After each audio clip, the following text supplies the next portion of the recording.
Arya Stark stood at the edge of the forest north of the wall, the wind howling around her like a chorus of lost souls. It was colder here than she had ever felt. The tips of her fingers, even through the thick gloves she wore, felt as if they might snap at any moment, and her lips were so numb that speaking aloud seemed beyond her. Yet something guided her onward. The old crow, he was no ordinary bird, had spoken to her in dreams, each time calling her deeper into the lands of always winter.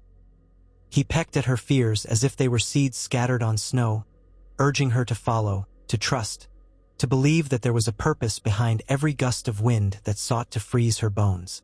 The crow's third eye, that shimmering orb in the middle of its brow, had seemed impossibly ancient, containing a knowledge that had outlived empires and kings. As she took one trembling step at a time, she felt its presence perched somewhere nearby, beyond the veil of her vision. Then it would be gone. But the urge to move forward remained, as though it had taken root in her very blood. She had come so far. Once, she had been a little girl in a castle called Winterfell, her greatest worries being the teasing from her sister and the scoldings from Septa Mordane. Then there was war and betrayal and the fracturing of everything she once knew. Names burned themselves into her mind. Joffrey, Cersei, Island Pain. A list that changed shape as she went from girl to ghost and back again. She had traveled across the sea and back, becoming someone else and then rediscovering who she was. She learned to wear the faces of the dead, to serve the many-faced god, to kill with precision and cunning. And in time she had come home. Yet home was changed and scarred like she was. It was as though she had returned to a puzzle with many missing pieces, and the silhouette of the shape that remained was far from complete. That was when the dreams began. At first, she had dismissed them as mere trifles. But the old crow had become more vivid, calling her by name, beckoning her to come north, to leave behind whatever illusions of comfort she had found in Winterfell. She had tried to resist. After all, her brother Bran was the one who possessed visions and knowledge beyond the realm of men. It was he who had traveled beyond the wall, who had found the cave and the being that dwelled within it, hadn't he? Everyone believed the three-eyed raven had chosen Bran Stark. Everyone believed he was the one whose eyes had been opened. But the dreams told Arya a different story. They insisted she go alone, guided only by the half-remembered howls of wolves in the cold night sky. And she could not deny them.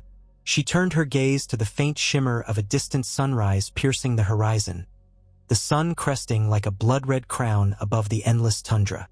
Any moment of warmth was short-lived. The biting wind returned to swirl around her, and she could almost imagine it whispering her name. All her life, Arya had understood that her instincts rarely misled her. Those same instincts had steered her clear of death more times than she could count. Now, those instincts told her that the crow's voice in her dreams was not a trick, not a snare set by an enemy. It was as real as the snow beneath her boots. Whatever lay ahead would change her forever. She remembered leaving Winterfell in the quiet hour before dawn. Jon had already gone south for the negotiations meant to stave off the war with the Lannisters or, more importantly, prepare for the war against the dead. Sansa was left in charge, aided by their advisors and the loyalty the North still bore to the Starks. Arya hadn't told anyone of her plan to ride north. She simply packed supplies, took the worn yet sharp steel of needle at her hip, and ventured out of the gates on a hardy mare, heading into the darkness. She had worried that Sansa might guess her destination or try to stop her, but Arya's sister had come to trust her, or at least to trust her silence. So there was no confrontation. Just a word left for her in the crypts below the castle, an echoing admission. I must do this. I hope you understand, one day. Her mare died in a storm 2 days past the wall, leaving Arya to carry on foot. She mourned the creature more than she had expected to, but her duty lay to the living, or so she told herself. Another piece of her story slipping away, another sacrifice at the altar of destiny. The crow's caw sounded in her mind, bridging sleep and waking. She suspected it could sense her doubts. Sometimes, she could almost hear it mocking her, testing her resolve. She would press forward, ignoring the ache in her muscles, ignoring the emptiness in her belly. Each time the night fell and she huddled in a shallow cave, the dreams drew her deeper, showing her fleeting images of power, of heartbreak, of enormous weirwood trees with faces carved into their trunks. Images of a great war in the distance, of ice spreading across the continent, and of a figure standing atop a cliff, wearing a face not her own and yet so familiar. A wolf's face, a crow's face, and her own face blended as one. Days and nights blurred together into a single tapestry of frostbitten determination. She might have died if not for her memories of Gendry's laugh, of Hot Pie's chatter, of the dire wolf she once had. Nymeria. That wolf was out there somewhere, prowling the forests. Sometimes, Arya almost fancied she could feel Nymeria's distant presence, an echo of the bond they had shared. She was a Stark, a daughter of the North, and though the cold was brutal, it was also her birthright. Even so, fear was an unrelenting companion. The bodies of travelers long dead lay hidden under drifts of snow, and each time she saw a half-buried shape, she shuddered. This was no realm of men. This was the domain of ice and silence, where only the wind drew breath. Yet still she pressed on. At last, after a night that felt interminable, Arya saw something unusual in the distance, a cluster of snow-laden branches towering over everything else, so white that it almost vanished against the background. She approached, and her heart quickened when she noticed it was not merely a tree. It was a weirwood of immense size, ancient beyond reckoning, its bark bone pale, and its carved face contorted in silent witness to all that unfolded around it. The hollows for eyes seemed deep and watchful. This was a place of power, and it called to her. She could not say how she knew this was the place the crow intended her to reach, but every fiber of her being confirmed it. The wind died down as if in reverence, giving her a momentary peace. She placed a hand upon the trunk, feeling the grooves of old carvings beneath her gloved fingers. Something inside her stirred, the essence of the wolf that had once defined her. She felt the power of the old god swirl around her as if acknowledging her presence. A flicker in the corner of her vision made her turn. There it was, the three-eyed crow, perched on a low-hanging branch, staring at her with something like expectation. Its third eye glowed faintly, a haunting luminescence in the pale light. She could see the shape of it more clearly now. Its feathers were ragged with age, as if it had flown since the dawn of time. The crow let out a single caw that broke the hush. Then it spread its wings, glided down from the branch, and landed on the ground at her feet. She had half expected it to speak as men do, but it only watched her, cocking its head from side to side as though assessing every corner of her soul. Slowly, she knelt before it, ignoring the cold that bit her knees through her furs. She had never knelt before, not willingly. But this felt different. This was not a king or a lord commanding her subservience. This was an ancient force that she sensed could unravel her mind if it chose, or guide her to a fate she could scarcely imagine. She let out a breath she hadn't realized she was holding. "What do you want from me?" she asked in a hoarse whisper. The crow blinked its third eye. A thread of consciousness seemed to latch onto Arya. She felt it skim across her memories, across every identity she had worn in Bravos, every name on her list, every heartbreak and vengeance. She gasped under the weight of it, tears burning in her eyes. This was not mere observation, it was communion. She sensed the crow's presence in her mind, rummaging among her recollections like someone searching a library for a specific tome. For a moment, her face trembled, not in fear, but in the raw vulnerability of having her very essence laid bare. A swirl of snow gusted around them. The crow hopped a step closer, leaving fresh prints on the icy ground. Then it flapped its wings and rose, circling Arya's head. She spun, following its flight. The weirwood's face seemed to twist in the corner of her vision. And then something monumental happened. She felt a surge of power beneath her feet, inside the roots of the earth. It flooded up into her, coursing through her veins like a wild current. She couldn't see the source, but she felt it as surely as she felt her own heart beating. Images exploded behind her eyes, not the dreamlike fragments she'd experienced before, but a vortex of color and sound. She saw the children of the forest dancing in circles of mushrooms beneath starlight. She saw men kneeling before heart trees, tears of blood carving paths down their cheeks.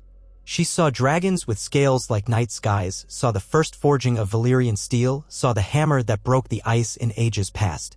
She saw the white walkers creeping from the land of always winter, their eyes cold blue suns that gleamed with malice. And she saw herself standing on a battlefield of snow wearing a cloak of raven feathers. Her limbs grew heavy. She felt as if she were drowning in that cascade of visions. Her breath came in ragged gasps. The crow's caw sounded once again, and everything snapped back into focus. She found herself still kneeling in the snow at the base of the weirwood, tears freezing on her cheeks. The crow was perched right in front of her, its 3 eyes unblinking. Something like understanding rushed through her, but she also recognized a trace of question, as if the crow needed her consent to continue. She swallowed hard, her breath clouding in the chill air, then managed a single nod. The power surged a second time, and in that moment, Arya felt the old gods wrap themselves around her spirit. She heard the distant howling of wolves echo through the forest of her mind. A new sense took root, one that spoke of time bending and twisting. She felt the rhythm of the seasons, how each leaf that fell was part of a story thousands of years old. Her eyes fluttered shut, and she glimpsed fleeting scenes, her father's face beneath the heart tree speaking quietly to the old gods. Bran climbing the towers of Winterfell, unstoppable. Her mother's stern kindness, Sansa's laughter, Robb's strong shoulders, Rickon's carefree spirit, Jon's brooding smile. So many pieces of her life braided together like a tapestry. Then she caught flashes of Bran beyond the wall, meeting that ancient figure in a cave, the being once known as the Three-Eyed Raven. In that vision, the old man's eyes flickered with a strange disappointment, as if he realized something he had not foreseen. The image shifted, focusing on Bran's face. He looked distant and otherworldly. And then the vantage moved away from him, turning toward Arya. She saw herself standing in the middle of swirling green mist, a reflection of power that had been rerouted, redirected. The old man's voice cut across the ether, "The wolf has come in place of the eagle." She had no idea what that meant, but she felt the magnitude of that shift ripple through all the visions. The choice had been made. She was the chosen one for this branch of fate. When she opened her eyes again, the crow was gone. She glanced around, heart pounding, but it was nowhere to be seen. Only the silence of the weirwood grove greeted her. But the power, the presence in her mind, remained. An ache was spreading behind her eyes, as though that intangible third eye within her own brow was trying to open, to see the world of past and future in a single glance. She bit back a cry, rising to her feet with shaking knees. How long she stood there, she couldn't say. Time felt fluid. But eventually she felt compelled to move deeper into the forest, as if guided by an unseen hand. One step at a time, she made her way among the skeletal remains of trees, passing ancient trunks whose branches groaned in the wind. She sensed life all around her, but not human life. She sensed the watchers in the snow, spirits, perhaps, or the ghosts of the children of the forest. But none threatened her. Onward she walked, until at last she saw the faintest glow in the distance, like an ember in a dying fire. As she approached, she realized it was a mouth in the earth, an opening partially concealed by twisted roots. A warm light flickered from within, impossibly out of place in this land of ice.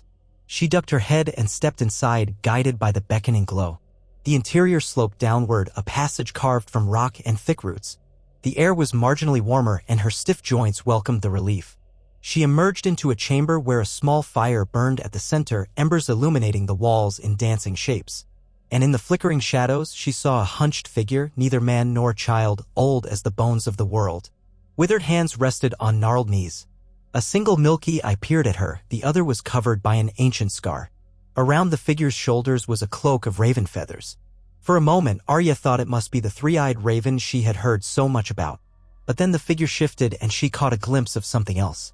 This being was far older, possibly one of the children of the forest grown old and strange, or maybe something else entirely. The figure's lips parted. The voice that spilled forth was both a whisper and a roar, as though carried on every breeze outside. "You have come, though you are not the one the world expected." A spike of apprehension gripped Arya's stomach, but she stood her ground. She had faced death before, she would not cower now. "I followed the crow," she said quietly. The figure nodded slowly, as if each movement required monumental effort. "The crow. The power. The roots. It is a tapestry. One thread changes, and the pattern shifts." The single eye studied her, reading more than her face, perhaps her entire being. They say the wolf girl has many faces. This one sees the truth behind those faces. "Will you wear another face now?" A wave of cold rolled through her. She thought of the hall of faces in Bravos, how each visage was a mask that could be slipped on, each identity a tool for the faceless men. But this was something else, something deeper. "I don't understand," Arya replied, her throat painfully dry. "Perhaps in time you will. The raven chose you, or perhaps the wolf chose the raven. It matters not. The realm needs eyes that see. A three-eyed wolf, if such a thing can exist." A ghost of a smile flitted across the being's lips. "Knowledge and memory, that is the gift. You must learn to wield it, or it shall consume you." Fear knotted in Arya's chest. She had learned many deadly skills, endured countless dangers. But the notion of stepping into the role Bran was supposed to fulfill terrified her. "Where's my brother?" she asked, the question slipping out before she could stop it. She had seen glimpses in her visions, but no clarity. Beyond the realm of ordinary men traveling pathways of thought and time. "But do not fear for him. He has his part to play, but your part is here." The figure gestured to the gloom of the cave. "You have your own road. Weave your thread into the tapestry, or the realm may be lost to darkness." Arya took a cautious step forward. She felt the weight of destiny in those words, a burden she hadn't asked for. Yet she also felt something in her chest, a resonance with the truth. She had spent so long unmoored, guided only by vengeance and survival. Now, for the first time since her father's death, she sensed a path stretching before her, unseen, yes, and fraught with danger, but a path nonetheless.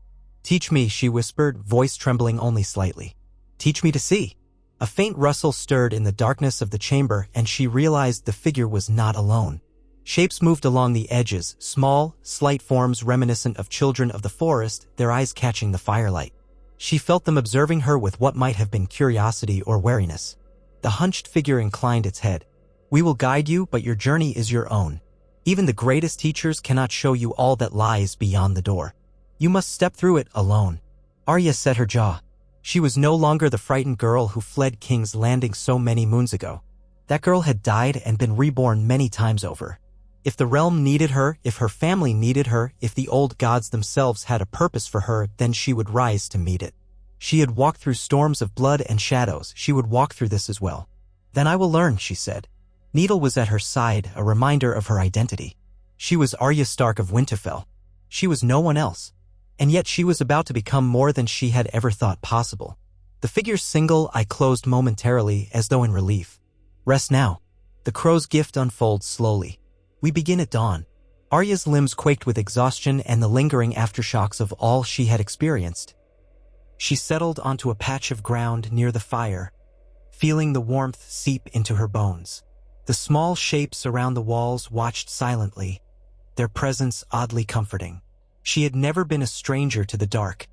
It had shaped her, carved her into the weapon she was. Now it would mold her yet again. As she drifted off, eyes half-lidded, she thought she saw the crow's silhouette on the far side of the flames, that third eye glowing. Then her vision dimmed, and dreams claimed her. Dreams of wolves running beneath moonlight, weaving through the roots of an ancient tree that spanned the skies, each branch a different future or past. Dreams of the old gods whispering her name. Dreams of the endless hush of falling snow, and the faint promise that she had indeed found her true calling at last. The morning came gradually. The flickering fire had died to embers. She woke with a start, uncertain how long she'd slept, only sure that it wasn't enough. Every muscle protested as she pushed herself upright. The hunched figure remained there, motionless, as though it hadn't moved an inch through the night. Arya's stomach growled, and she realized she hadn't eaten for what felt like days. A soft rustle announced the approach of one of the small forest dwellers, a child of the forest, though older than any child of man could be. Its large eyes observed her, and with delicate hands it offered a small bowl containing some sort of paste or stew. Arya hesitated, but hunger won out quickly. She accepted with a nod, murmuring thanks. She spooned the mixture into her mouth. It was warm and somewhat bitter, but nourishing. She could feel life returning to her limbs with each swallow. After she finished, she looked to the cloaked figure. The single eye opened, shining dimly in the faint morning light filtering through the cave entrance. "Are you prepared to begin?" the old one asked. Arya glanced at the blackened fire pit, at the damp walls, at the subtle forms half hidden in the shadows. Then she met that milky gaze. She remembered the power coursing through her in the grove, how it had nearly overwhelmed her. But fear could not be allowed to rule her. She was Arya Stark. She closed her own eyes briefly, inhaling the sense of earth and root and ash. "I'm ready," she said, and she realized she meant it. She wasn't entirely sure what she was ready for, but she knew that hesitation would gain her nothing. The old one lifted a frail hand, beckoning Arya closer. She approached, each step echoing in the chamber. The figure placed a palm against Arya's brow, surprisingly warm against her cold skin. Instantly, she felt a rush of energy ripple through her, the same mesmerizing force she had sensed beneath the weirwood. She gasped, knees buckling, but she didn't fall. The power was strong yet strangely gentle, like the wind that curves around a leaf without tearing it apart. "Open your eyes, wolf girl," the voice intoned softly. She did. Only she couldn't see the cave anymore. Instead, she saw swirling colors, shapes of possibility. She caught glimpses of her father again, of Ned Stark praying at the Godwood in Winterfell. The vantage was strange, from above, looking down on him as he knelt. Then it shifted, and she saw a younger version of herself, chasing a cat through the Red Keep's secret passages. Another shift, and she stood in a void of swirling green and red lights, hearing the heartbeat of the world. It felt like being outside of time, as if all moments existed simultaneously. She had a dim awareness of the Old One's presence guiding her, stopping her from getting lost in that vast sea of visions. "You see the threads," the voice whispered in her ear. "All that was, all that might be. Do not let it consume you. You are the anchor. The power does not own you. You own it. Remember yourself." Arya clung to that advice. She remembered her name, her family, needle in her hand. She forced herself to remain. The visions were relentless, shifting through the tapestry of the world's memory. She sensed eons long gone, glimpsed the forging of the wall, saw giants roaming free, saw the children of the forest in their prime. She saw her own face, older, filled with a quiet determination, standing in a place of swirling snow as figures loomed in the distance with eyes of icy blue. Her heart pounded. She wanted to scream, but no sound emerged. Gradually, the torrent receded. She stood panting in that swirling void, and the presence of the old teacher receded from her mind. A moment later, her senses reoriented, and she was back in the cave. She reeled, bracing herself against the damp wall for balance. Her sweat felt cold against her skin, and her hair clung to her forehead. The Old One regarded her with a hint of approval. "You did not scream, nor did you flee. That is good. Many cannot bear the first glimpse of the broader truth." Arya forced a breath in, then out. Her whole body trembled, but determination burned in her eyes. "Show me more," she said, voice raw but resolute. The Old One gave the barest nod. "In time, wolf girl. For now, you must learn to walk before you run." A pause, then a dry chuckle. "Though I suspect you'll try to run anyway." A faint ghost of a smile tugged at Arya's lips. Unbidden. She had always been one to run ahead. "That's how I survive," she managed, her voice steadier now. The Old One's single eye shifted to the embers of the fire. "Survival is the first lesson. But you must do more than survive. You must learn to see the connections, to use them. The pack is stronger together, yes? Yet you are alone here, or so it seems. That is part of the lesson." Her mind returned to Nymeria, to the pack of wolves roaming the riverlands, to her siblings scattered by war and sorrow. The word pack had always carried deep meaning for the Starks. She turned her gaze inward. Perhaps the pack she needed now wasn't of blood or kin, but something else. Though the memory of her family cut her like a blade. The training continued. Hours stretched into days.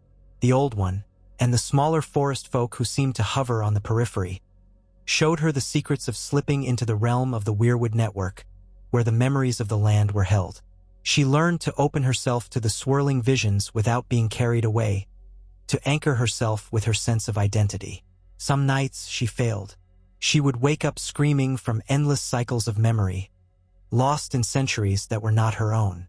The Old One would murmur words of encouragement or stern reproach, depending on the severity of her failure. It was not a gentle education.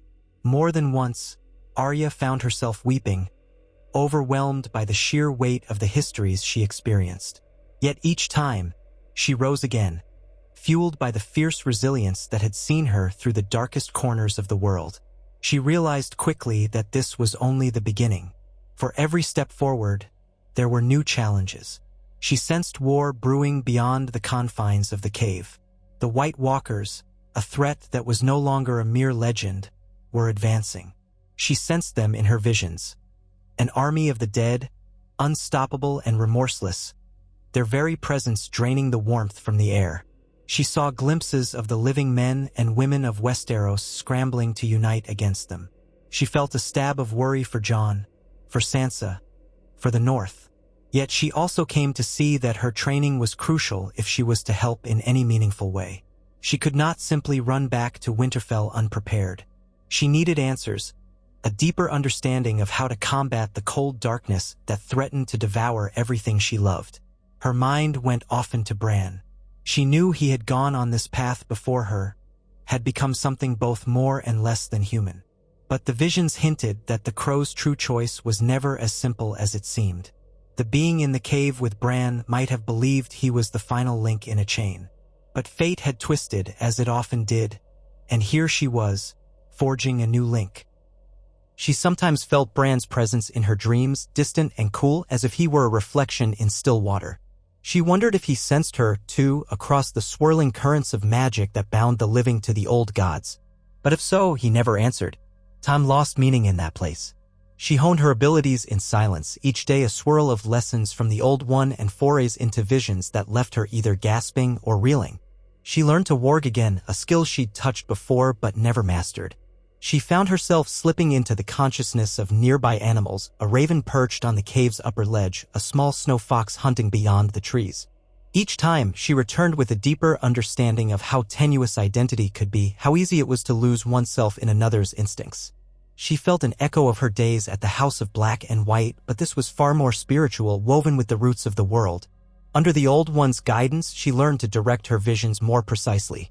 Sometimes she looked into the past, observing, for instance, her father's decision to take in a motherless pup of a dire wolf pack. Other times, she peered into possible futures, though these were hazy and uncertain, changing with the shifting currents of choice. She saw the White Walkers reaching King's Landing in one vision, but in another, they were stopped near the Trident. She saw dragons flying overhead, breath of flame turned to steam in the icy air. She saw a great wave of darkness washing across the land and a final stand at Winterfell. The Old One explained that these were not certainties, but possibilities branching off from each decision made by men, women, and the powers that lurked in the shadows. What surprised Arya the most was the sense of guilt she sometimes felt from the weirwood visions, as though the old gods recognized the hand of the children of the forest in the creation of the White Walkers long ago. That knowledge weighed heavy, yet they were also seeking redemption, and perhaps Arya's role was part of that. The Old One never spoke of guilt directly, only of consequences. The past was done, the future had yet to be written. It was a simple enough sentiment, but Arya found more truth in it than in most of the homilies she had heard in King's Landing. Days of training turned into weeks, or so she guessed. She ventured outside the cave occasionally, noting the changes in the skies, the way storms passed over the land. The crow made its appearances less frequently, but when it did, it would lead her deeper into the forest to a hidden pool or ring of stones. There, Arya would experience intense visions or revelations about the primal energies that threaded through Westeros. Each time, she returned to the cave more assured of her path. She began to understand that while the crow had once guided Bran, it now guided her, forging a bond that was entirely unique to who she was. She was the wolf the crow had chosen. A swift, sharp presence, and if need be, a killer. She would do what needed doing to protect the realm. The Old One started to trust her enough to let her wander alone for periods of time, to practice her warging, her green dreams, and her connection to the weirwoods. She learned to slip into the perspective of a nearby wolf pack, though it was smaller than her old friend Nymeria's. The first time she joined them in a hunt, she felt the thrill of the chase, the joy of sinking teeth into the flank of a snow hare. She returned to her own body exhilarated, blood pounding, a savage grin playing on her lips. Yet she also remembered the necessity of maintaining her humanity. She was not a simple beast. She was a Stark of Winterfell with a name and a purpose. One morning, if it was morning at all, the Old One awakened her with a gentle shake. Arya sat up, eyes heavy. The figure's scarred face bore a solemn expression. You have progressed well. Now you must face a final trial to see the darkness that looms and not lose yourself to despair. Arya took a moment to compose herself. She had glimpsed fragments of the Night King's army in her visions before, but always from a distance, as though they were a tale told by a distant bard. She had never confronted the fullness of that power within the weirwood's memory. I'm not afraid, she lied. Of course she was afraid. Fear was natural. But she had learned to master it. The Old One led her to the heart of the cave, where the roots of the weirwood above ground penetrated the ceiling in thick, gnarled strands. Pale sap or some other substance glistened along the bark. She placed her hands on the largest root, feeling a soft hum resonate through her body. The Old One placed a hand over hers, then locked gazes with her. Steady yourself, came the whispered instruction. Arya inhaled. She reached with her mind, diving into the tapestry of memory. At first, it was the usual swirl of green and red, leaves and blood, the two forces that shaped the land. Then a cold darkness slithered into her awareness. She braced herself, pushing deeper, letting the weirwood's ancient sight carry her beyond the mortal plane. The chill grew, seeping into her bones. She saw the land of always winter, an endless expanse of ice and jagged peaks. Storm clouds boiled overhead. And there, amid the swirling snow, she saw them, figures as pale as ghosts, eyes burning with the blue flame of utter cold. They marched, silent and implacable, an army of whites behind them, dead men and women, their eyes vacant, their flesh rotted. She felt an overwhelming sense of dread. This was no ordinary enemy. This was death incarnate, unstoppable. Her instinct was to recoil, but she forced herself to watch. The Weirwood's memory allowed her to see from multiple perspectives at once. She saw the Night King's face, carved from ice, an expression of unending malice. She sensed the ancient magic that coursed through him, older even than the first men. She saw how each step of his legion brought them closer to the realms of the living. Scenes flashed. Eastwatch by the sea overwhelmed. The wall cracking, Winterfell bracing for an onslaught. She saw the panic of men who had never faced such a horror before, the bravery of some who stood to fight. In each scenario, the losses were staggering. She glimpsed dragons clashing against storms of frost, saw castle battlements coated in rime, the living turning into whites in moments of agony. It was a tapestry of despair, a future that might be, a future that seemed nearly inevitable. Tears slid down her cheeks, so cold they stung like shards of ice. She felt herself slipping into despair. How could they stand against this? Even with dragons and unity, the living forces seemed so frail. Her hands tightened on the root until her knuckles went white. She wanted to scream. Then, from the corner of her awareness, she caught a flicker of movement. Another branch of possibility. She focused on it, seizing it like a drowning swimmer grabbing driftwood. Through that thread, she saw something different. She saw a figure stepping forward with quiet resolve. Not a king or a queen, but a young woman with a blade of Valyrian steel in her hand. She saw the shimmering reflection of 1,000 faces in that blade. Then darkness enveloped the vision. Arya gasped, snapping back to the present moment in the cave. Her body was drenched in sweat, breath heaving. The Old One removed their hand, looking at her with grave empathy. You see the scale of the threat now. You see why we must act. Arya pressed a hand to her chest, trying to slow her racing heart. Her teeth chattered. They're unstoppable, she managed between ragged breaths.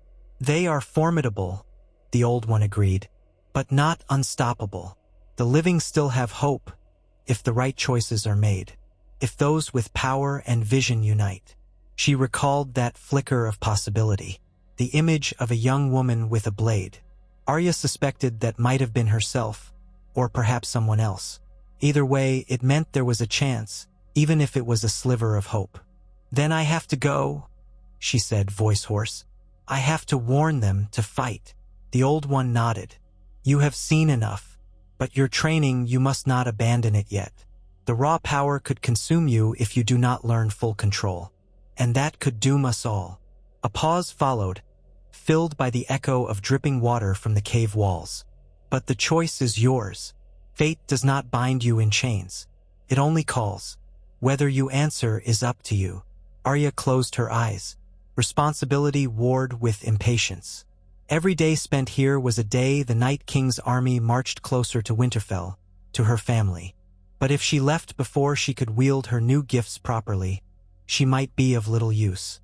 Or worse, she might unleash something she couldn't contain.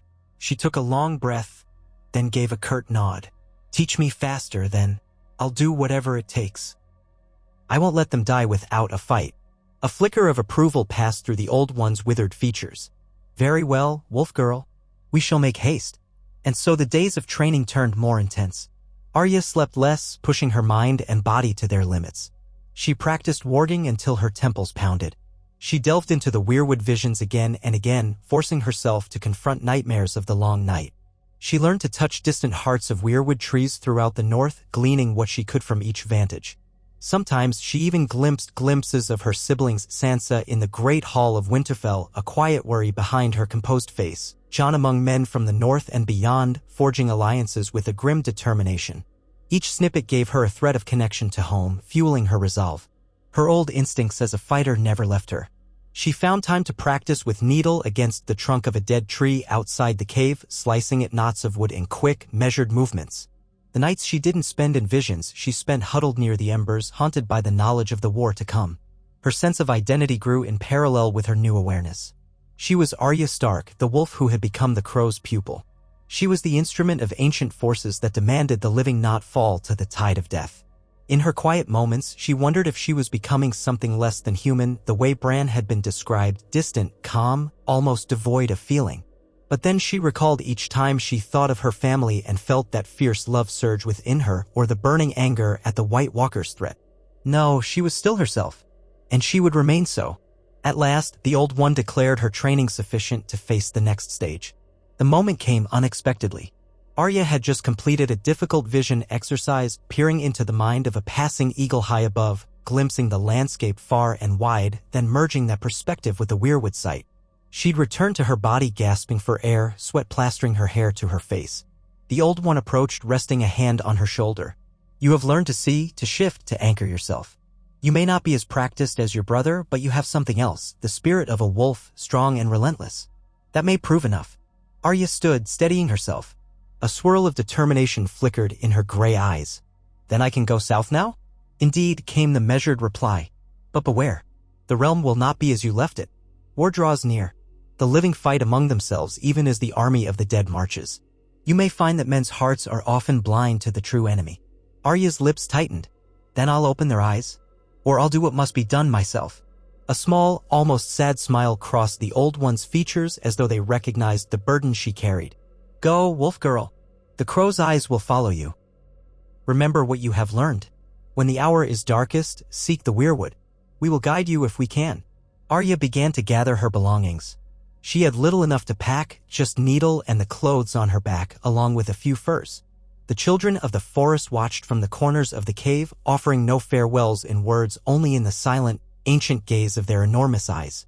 She took a final look around, the Old One seated by the depleted fire. A strange mixture of gratitude and unease filled her. So much had changed within her in this place. But her path led her onward. She climbed out of the cave into the snowy expanse. The crow was there, perched on a broken branch, its third eye glinting. It cawed once, a raspy cry that almost sounded like go. She nodded. She didn't need another sign.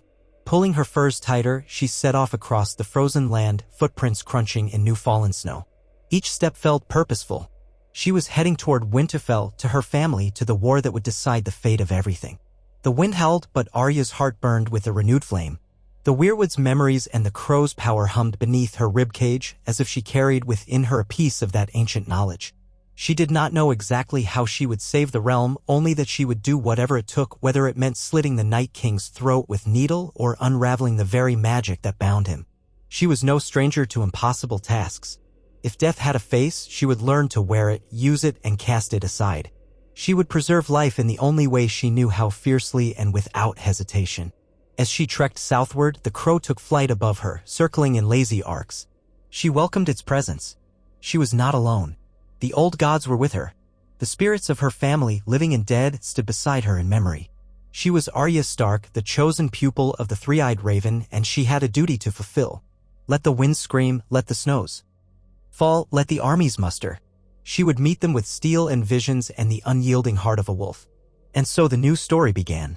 Arya Stark stood at the edge of a dark forest north of the wall, where the wind howled like an endless dirge and the cold pressed against her skin with the relentless force of an iron gauntlet. Her breath came in ragged clouds and her cheeks burned with frost, yet she did not waver. She had learned long ago that fear was only as powerful as one allowed it to be. The moment she left Winterfell under the cover of dusk, guided by the nameless pull of the dreams, she had understood there was no turning back. Something in the old god's domain had called to her, and every step she took northward, every hour she struggled through knee-deep drifts of snow, was an answer to that summons.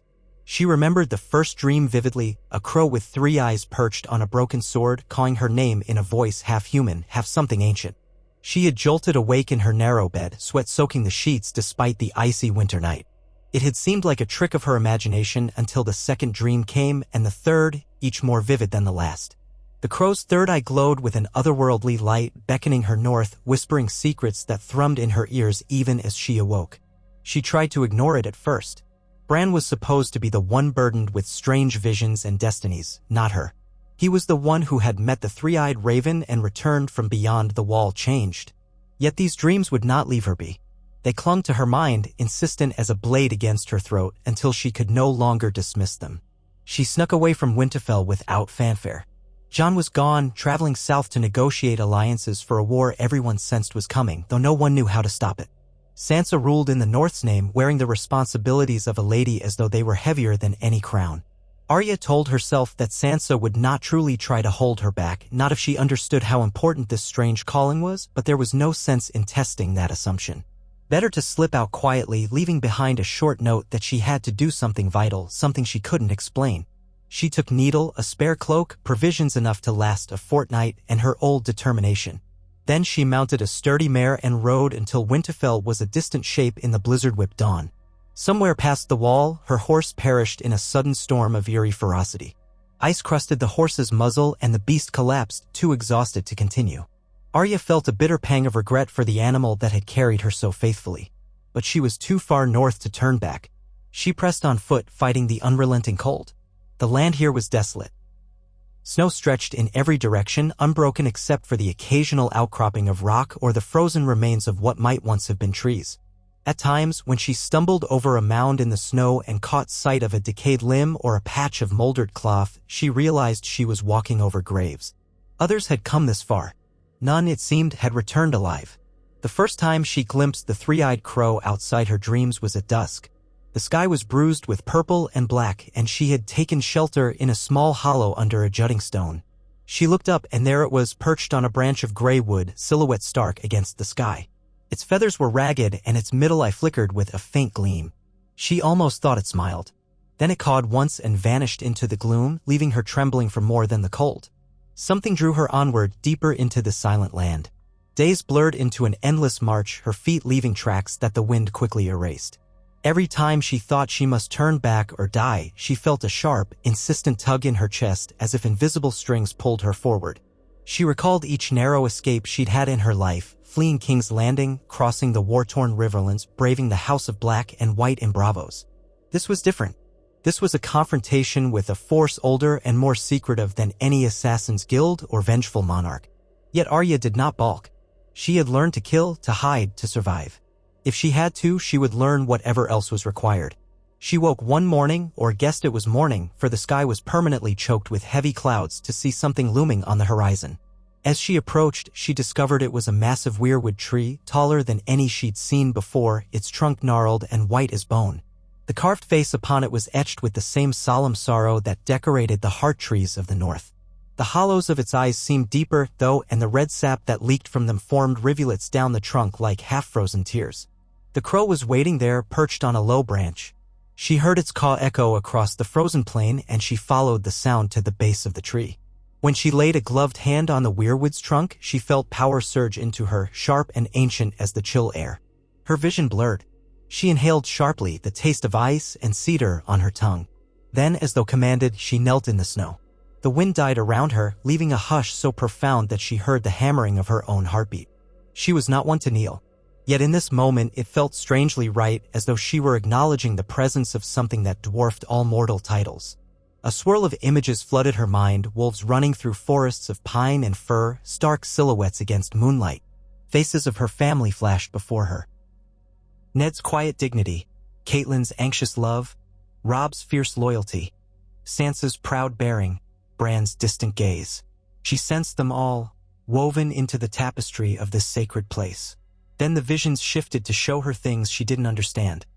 A small figure with skin like bark, eyes large as moonstones, dancing around a fire in a cavernous space. Giants taller than castle walls.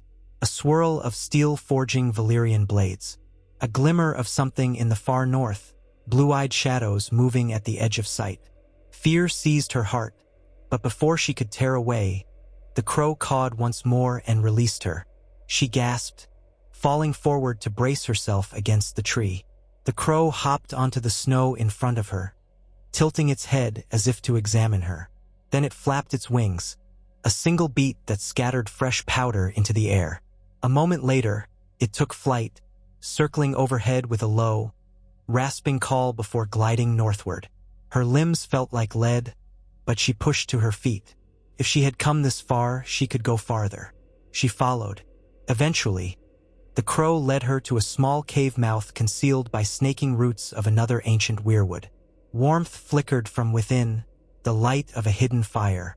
She entered, her breath fogging around her, half expecting to see Bran or the old three-eyed raven from his tales. Instead, a bent figure cloaked in what looked like raven feathers sat by the flames, milky eyes peering through the gloom. At the edges of the chamber, smaller shapes flitted in and out of view. Children of the forest, or so she guessed. Arya's heart pounded. Bran had described this place differently, yet it was also strangely the same. A cradle of magic, a place of legends older than men. Without rising, the hunched figure spoke in a voice that crackled like fire upon ice. "You are the wolf who hears the crow's call." Arya stood stiffly, snow dusting her shoulders. "I am Arya Stark." The figure nodded, as though the name confirmed an expectation. "You have come instead of the one they thought destined. But the old gods see with many eyes. You have your brother's courage, but a different strength." A wrinkled hand emerged from the feathered cloak, beckoning her closer. "We have been waiting for you, though not by the design of men." Arya swallowed hard, stepping forward cautiously. "The three-eyed raven. That power is older than the name." The figure interjected, voice a low murmur. "Names change. The magic endures. Come, child of the north. You have felt its stirrings. Let us see if you can bear its weight." For days, if indeed days still mattered in that eternal twilight, Arya remained in the cave, learning at the feet of this ancient being and its silent companions. Each lesson pressed her mind against the boundaries of reality she had always known. She had done impossible things before. She had walked unseen, worn the faces of the dead, killed with a whisper. But this was different. This was an immersion into the wellspring of nature's memory, the ghosts of centuries swirling in the roots of weirwood trees. Her teacher, who never provided a true name, taught her to slip into the murky tides of time. It was an art that required letting go of her own mortal concerns, anchoring herself only by her sense of identity, lest she drown in the infinite sea of stories. The first attempt nearly broke her. She saw the long night of ages past, glimpsed the forging of the wall, felt the raw fear and desperation of the first men and the children of the forest uniting to drive back the White Walkers. She felt her heart pounding so violently she thought it might burst. But her teacher's voice guided her back, reminding her of who she was, Arya Stark of Winterfell, the girl who had survived and become a sword of her own forging. Again and again she dove into that well of memory, learning to focus on a single thread rather than allowing herself to be lost in the entire tapestry. Each time she returned with a deeper understanding of the world's hidden truths, and each time her nightmares grew more vivid. She saw thousands of corpses marching behind eerie leaders with eyes of cold fire. She saw dragons in flight, breathed in their scorching heat as if it were her own. She saw a wolf pack roaming the forests far south of the wall, one of them towering above the rest, Nymeria, still out there, leading a new family of fangs and fur. Sometimes the visions were past, sometimes future, and sometimes only possibilities flickering at the edge of sight. She was not alone even in this cave. The children of the forest watched her from the shadows, offering her bowls of strange root stews when she was done with each grueling session of training. Their eyes were ancient, and she could sense the pulse of the old gods in them. They never spoke directly to her, except in hushed whispers that sounded like wind through leaves. Yet they seemed oddly protective, as though her fate meant something to them. Occasionally, they would bring her small lumps of wood they had carved, tokens that resembled animals or faces.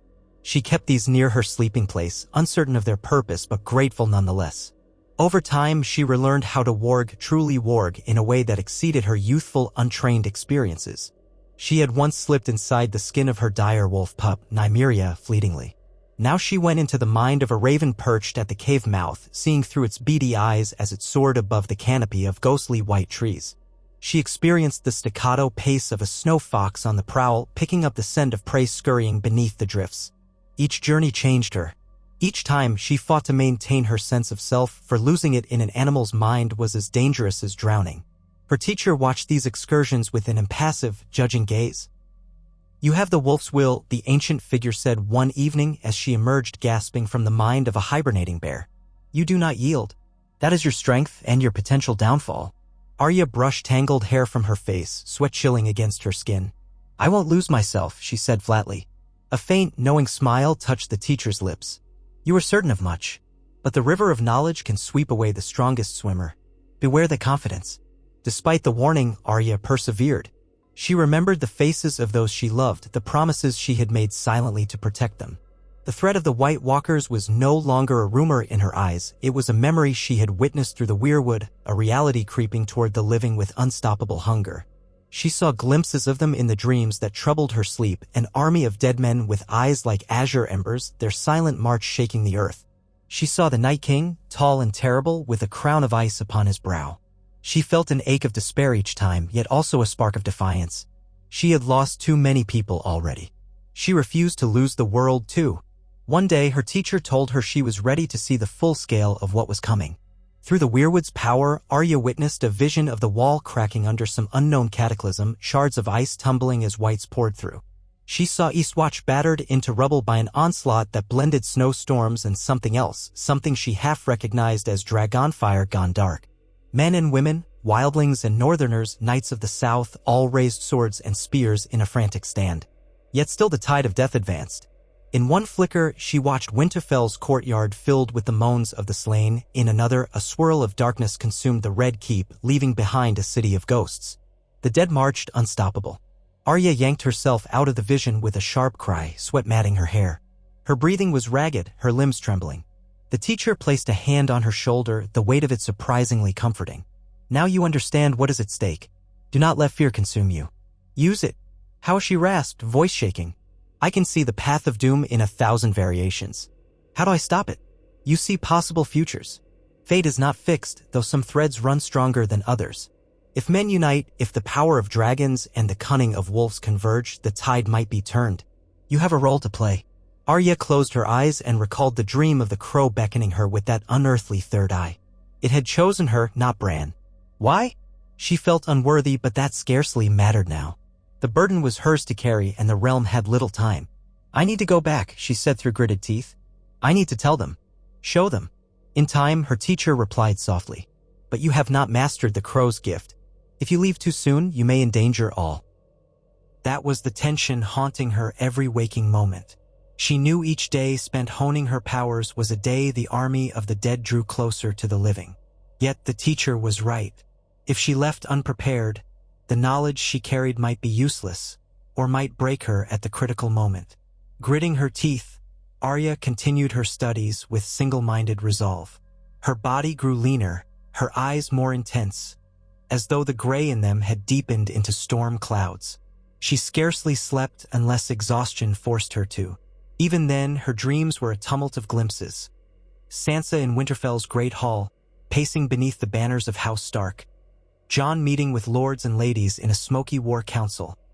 Daenerys Targaryen's dragons circling above a battlefield of ice, their roars echoing. Each image gave her renewed purpose. The living world was her anchor, and she would not let it fall. Finally, the teacher declared her training sufficient to attempt her departure. The moment arrived unceremoniously one bleak morning. A child of the forest brought her a bowl of steaming stew, and as she finished it, the old figure drew near. You have walked among the roots of time. You have taken on the skins of beasts and birds. You have tasted the knowledge hidden in the weirwood. The crow's power grows in you, though it is still young. It will guide you and test you. Use it wisely. Arya packed her meager belongings. She had little. Just needle at her side, the clothes on her back, a thick cloak lined with fur. Before she left, the teacher spoke a final warning. The army of the dead cannot be defeated by steel alone. Men will need to stand together, and still it may not be enough. When the time comes, you must remember what you have seen and embrace what you have become. The crow and the wolf must be one. She met that milky gaze, determination etched in every line of her face. I will do whatever is required. With that, she stepped out into the biting wind. The crow was there, perched on a jagged stone, its third eye gleaming in the thin light. As she emerged, it took flight, circling overhead in a slow spiral before gliding south. Arya followed on foot, trudging through snowdrifts. She no longer felt quite as cold as she once did. Something within her burned brighter now, the intangible warmth of purpose. She was still weary, still uncertain, but the old terror of the unknown had given way to a fierce resolve. Traveling south proved easier than her northward trek. Whether by magic or chance, the storms seemed to relent. She found game to hunt, rabbits and foxes, though she preferred to let the foxes be. Sometimes she warged into a passing owl to scout the path ahead. It felt strange and exhilarating to switch perspectives so easily, but she never lingered too long. She could almost hear her teacher's voice. "Hold tight to who you are." After a punishing stretch of days, the vast shape of the wall appeared in the distance, rising from the icy wastes like a jagged cliff of white. Relief flooded her at the sight. She had wondered if she might never see a familiar landmark again. Yet she also felt a pang of dread. She knew from her visions that the wall itself was threatened. If that colossus of ice were to fall, there would be little to stop the whites from overrunning the south. She quickened her pace, ignoring the throbbing in her legs. She arrived at Castle Black in the midst of gathering tension. A few Black brothers still guarded the fortress, but the bulk of the Night's Watch was deployed elsewhere, reinforcing Eastwatch or Shadow Tower, or scattered among the allied forces that Jon had mustered. When Arya approached the gates, cloaked in white fur and dusted with frost, the men guarding the entrance gaped in surprise. One recognized her as a Stark. Soon enough, she was ushered inside, surrounded by hurried questions. They wanted to know if she had heard any tidings of Jon Snow. She shook her head. She'd seen only glimpses in visions. He was rallying lords and ladies somewhere south, fighting a political war before the real war. The Black brothers, in turn, told her that Eastwatch had encountered terrible storms, rumors of undead creatures sighted on the ice. Though the wall still stood, everyone felt the chill of a deeper threat each day. She rested a single night in Castle Black, though she barely slept. Her mind churned with memories of the teacher's words and the horrifying visions. She didn't have time to linger in comfort or what little comfort the Night's Watch could offer. At dawn, she set out for Winterfell riding a borrowed horse. The men murmured well wishes, though their eyes were full of worry. She promised to send word if she learned more about the approaching threat. She didn't tell them of the fullness of her visions. She needed to speak to her family first to rally them to figure out the next step. The ride south was grim. The landscape was eerily quiet. She expected scattered villages, travelers on the road, perhaps patrols of soldiers. Instead, she encountered mostly desolation. People had fled to more fortified towns. The cold was intense, the snows unseasonably heavy. Only crows seemed to populate the skies, black shadows that cawed at her as she passed. She felt kinship with them, but she also felt uneasy, as though the boundary between her and the birds was thinner than ever. By the time she reached Winterfell's gates, her heart pounded with a mixture of relief and dread. The guards recognized her at once and let her in. Eyes wide at the sight of a long-lost Stark child returned again. She slid from her saddle and strode into the courtyard. A swirl of memories assaulted her. She had once practiced archery here with Robb and Jon, teased by Theon. She had run across these stones in the innocence of childhood, never dreaming what fate held. Now she felt older than her years, with knowledge that weighed on her soul. Sansa met her in the Great Hall, flanked by a few stern-faced northern lords and advisors. Arya could tell her sister was holding Winterfell together with willpower and cunning. She saw the fatigue beneath Sansa's poised exterior. The hall's familiar banners and the presence of loyal men gave a sense of home, yet the tension in the air was undeniable. Sansa rushed forward, and they embraced stiffly at first, then more warmly. Arya felt how thin her sister's shoulders were, how the responsibilities must have burdened her.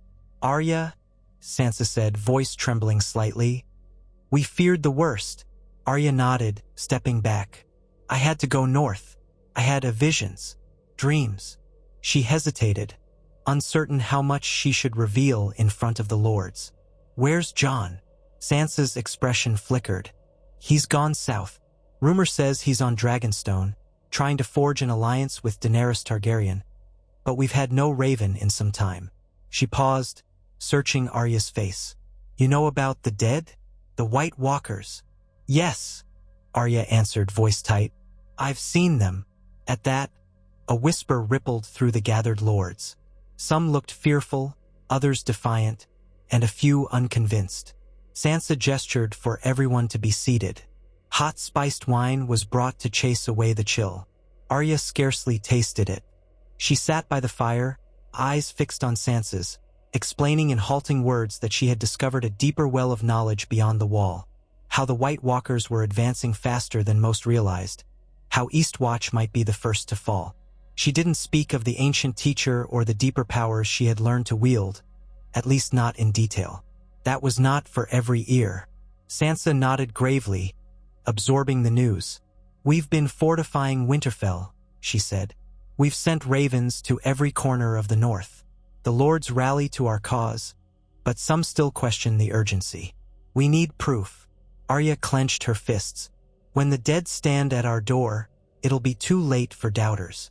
She glanced at the men in the hall. "I can't give you proof beyond what I've seen, but I can tell you, if we don't unify now, we won't survive." Her passion impressed some of them. Others shifted uneasily, perhaps thinking of old grudges, unsettled alliances. But Arya could sense a measure of trust in her sister and the Stark name. She heard them mutter about waiting for Jon's return, but time was precious. She thought of her teacher's final words, "Men must stand together or perish." Could they stand in time? Sansa dismissed the gathering, promising to meet again soon to plan. Once they were alone except for a few trusted guards, Sansa took Arya's hand. "You've changed," she said quietly. "I see it in your eyes." Arya nodded. "We've all changed, but I've seen things that I can't unsee. I had to leave without telling you." "I'm sorry." A shadow crossed Sansa's face. "I was angry at first, but well, I understand. We've all found our own ways to survive. I only hope we can still rely on each other." Arya squeezed her sister's hand gently. "We must. Winterfell isn't just a castle. It's our home. It's what keeps us who we are." Sansa's eyes glimmered with tears she refused to shed. "Then we'll do whatever it takes to hold it and protect the north." They spoke late into the night. Arya told Sansa about the creeping darkness she felt in every dream, about how the White Walkers would not be content to stop at the wall. Sansa listened intently. Then she sighed and admitted the difficulties. The North was tired of war after the battles against the Boltons, the Lannisters, and all the turmoil that had followed. Yet if there was one enemy that could unite them once more, it was the nightmares from beyond the wall. Over the coming days, Arya threw herself into Winterfell's preparations. She trained with the garrison, her skill with needle honed to a deadly edge. She could still slip into the skin of passing crows to scout the roads outside, scanning for any sign of the undead.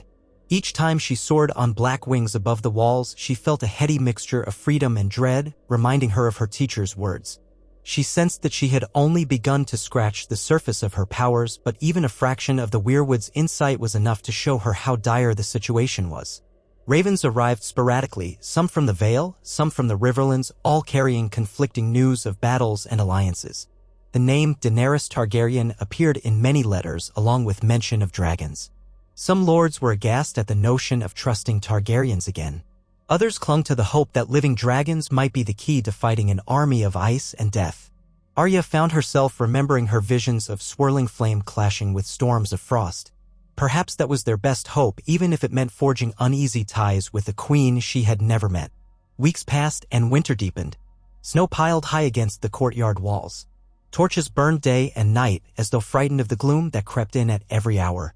Word came at last that Jon was returning, escorted by a small retinue of Daenerys's men. They carried with them a single crate of dragonglass, proof that they could harvest more from Dragonstone. Sansa swiftly called a meeting. The lords who could make it through the harsh conditions came, shivering in thick furs. They gathered in the great hall, the Stark banners overhead seeming to watch like silent guardians. When Jon entered, the tension in the hall eased a fraction.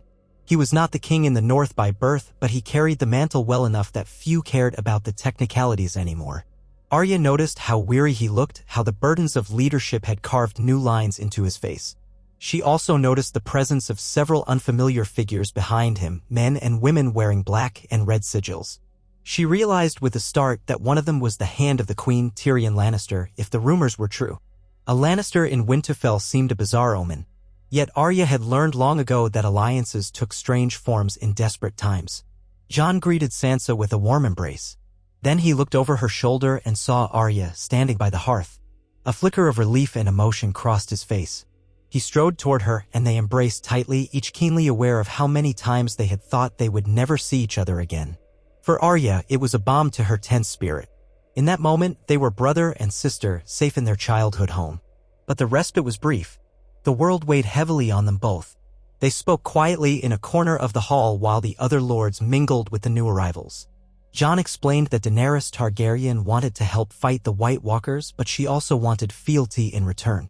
The tension between them and the southern factions was delicate, made more so by lingering animosities from wars past.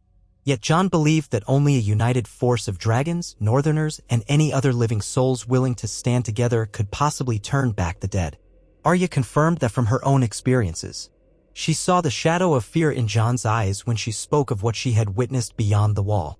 During the council that followed, Daenerys herself arrived in the hall, regal in white furs. Her silver-gold hair was braided back in intricate patterns, and she carried herself like someone used to command. The northern lords eyed her with suspicion, but none could deny the aura of power surrounding her. If her dragons were truly as formidable as tales claimed, they might be the only chance at victory.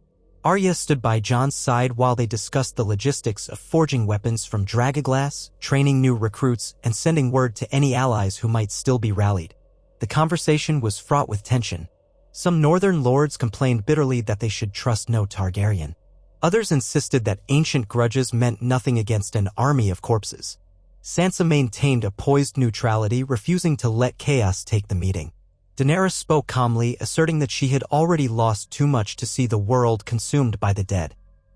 Tyrion Lannister lent his voice, uncharacteristically serious, reminding everyone that petty quarrels would matter little if the Night King triumphed. Amid these debates, Arya felt a pulse in the back of her mind. She closed her eyes briefly and touched the edge of that power she had developed, the ability to sense the presence of the weirwoods, to glean flickers of insight. In that split second, she caught a glimpse of Eastwatch, battered by howling winds, shadows massing in the distance. She saw whites pressing closer, skeletal figures half buried in the snow. The vision vanished, leaving her heart hammering.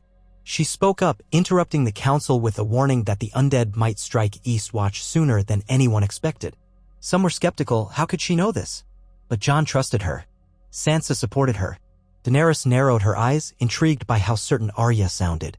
In the end, they agreed to send scouts and reinforcements, though many still doubted the urgency. Arya kept her silence. She knew that words alone would not convince everyone. But soon enough, they would see the truth for themselves. The next weeks were a blur of activity. Winterfell's courtyard filled with smiths hammering dragoglass into spearheads, arrowheads, and blades. Daenerys' forces erected tents outside the walls for their soldiers. 2 dragons circled overhead at intervals, their roars echoing over the snowy plains, a sight that drew gasps from the northern folk who had never believed they would see such creatures. The direwolf sigil and the dragon's sigil flew side by side on makeshift banners, if not in perfect harmony then in a necessary alliance. Arya spent her days dividing her time between training recruits, showing them the value of quick strikes and precision with dragonglass daggers, and retreating to the godwood. There, she would place a hand upon the ancient heart tree, letting the cold bark press against her palm and sink into the swirling currents of green sight. Each venture was risky, but she needed to keep watch on what the dead were doing. She sensed them moving, a creeping tide. Occasionally, she glimpsed a figure on horseback, a gaunt shape crowned with ice, scanning the horizon for signs of living souls to conquer. She shivered each time, withdrawing before she drew attention to herself. She didn't know if the Night King could sense her presence in the weirwoods, but she suspected he might. One night, just as the moon rose in a sky veiled by clouds, Arya found herself drawn back to the weirwood. Snow fell lightly, and no one else walked the paths of the godwood at that hour. She pressed her palm to the tree's carved face, exhaling slowly. Her mind drifted, and she soon found herself seeing through the eyes of a raven perched atop Eastwatch's crumbling battlements. A storm raged. Below, figures in black cloaks stood at the ready, eyes peeled for movement in the night. Then, through the raven's keen vision, she spotted silhouettes emerging from the darkness, an army of whites stumbling forward with that silent hunger. And behind them, taller shapes rode dead horses. The White Walkers had arrived. She tore herself away from the vision with a gasp, stumbling back into the Godswood's snow. Panic seized her. Eastwatch was under imminent assault. If the fortress fell quickly, the undead might soon circumvent the wall. She sprinted into the castle, ignoring the curious glances of guards, making her way to Jon and Sansa. She found them conferring with Daenerys, Tyrion, and a handful of trusted northern lords. Breathless, she relayed what she had seen, insisting that Eastwatch was about to be hit by the full force of the Night King's vanguard. Jon paled. Daenerys' jaw tightened. Tyrion whispered, "We must send help at once, if we're not too late." Some doubted her. But Jon shook his head. I trust my sister. If she says the dead are attacking now, then we cannot delay. In a flurry, they readied a force to ride for Eastwatch. Arya insisted on joining, ignoring Jon's half-formed protest. She had come too far to stand idle now. Daenerys announced she would accompany them with her dragons, hoping to provide a decisive advantage. Tyrion, less suited for pitched battle, would remain at Winterfell to coordinate the defense. Sansa stayed as well to manage the holdfast and keep the lines of communication open. Arya saw the fear in her sister's eyes at the idea of the dead so close, but also the steel that had come to define Sansa. They set out at dawn, a grim column of soldiers on horseback, flanked by a few mounted knights from Daenerys' retinue. Jon led them, Ghost at his side, the direwolf's white fur blending with the snow. Daenerys flew overhead astride Drogon, while Rhaegal soared behind, riderless but fiercely protective. The sky was leaden and the wind cut like knives. Yet they pressed on, hearts pounding with urgency. The journey to Eastwatch was grueling, the storm intensifying with each day. Scouts reported sightings of small bands of whites stalking the edges of the haunted forest. Some were dispatched quietly, shattered by dragonglass-tipped arrows or burned by dragon fire. But no one doubted that a larger army lurked just beyond sight. At night, Arya dreamt of the teacher's cave, of the ancient knowledge imparted to her. She felt it stirring in her blood, telling her that a convergence of fates loomed near. They reached Eastwatch at the end of a pale and bitter afternoon. Smoke rose from parts of the fortress and the gates had been battered. Men of the Night's Watch and wildlings who had joined the cause were desperately trying to hold their ground. Corpses littered the outer walls, some broken by falls, others half-burned.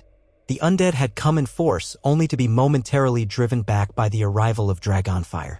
A single dragon had flown in earlier as a scout, scorching the first wave of whites. But more pressed in from every side.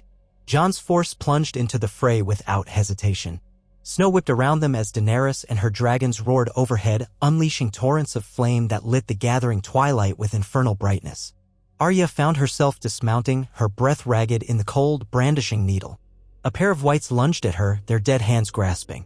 She sidestepped, her training as fluid as water, and drove the dragonglass blade into the first white's neck. It collapsed, bones fracturing. The second hissed with empty lungs, and she struck again, dispatching it in one swift motion. She felt a cold fury in her veins. The teacher had told her that steel alone would not save them. But for now, steel was all she had, and she wielded it with lethal grace. The battle became chaos. Men and women shouted orders no one could hear over the roar of the dragons and the moans of the dead. Flaming projectiles rained down from the ramparts, setting patches of the battlefield alight. Ghosts tore through the whites with savage ferocity, side by side with other dire wolves that had accompanied Jon or had found them on the road. Here and there, watchers on the walls used crossbows loaded with dragonglass bolts to pick off straggling White Walkers. Yet the undead army continued to advance, unfeeling, unstoppable, as though drawn by an unholy magnetism. It was as Arya fought near the main gate that she felt a sudden chill stab through her mind.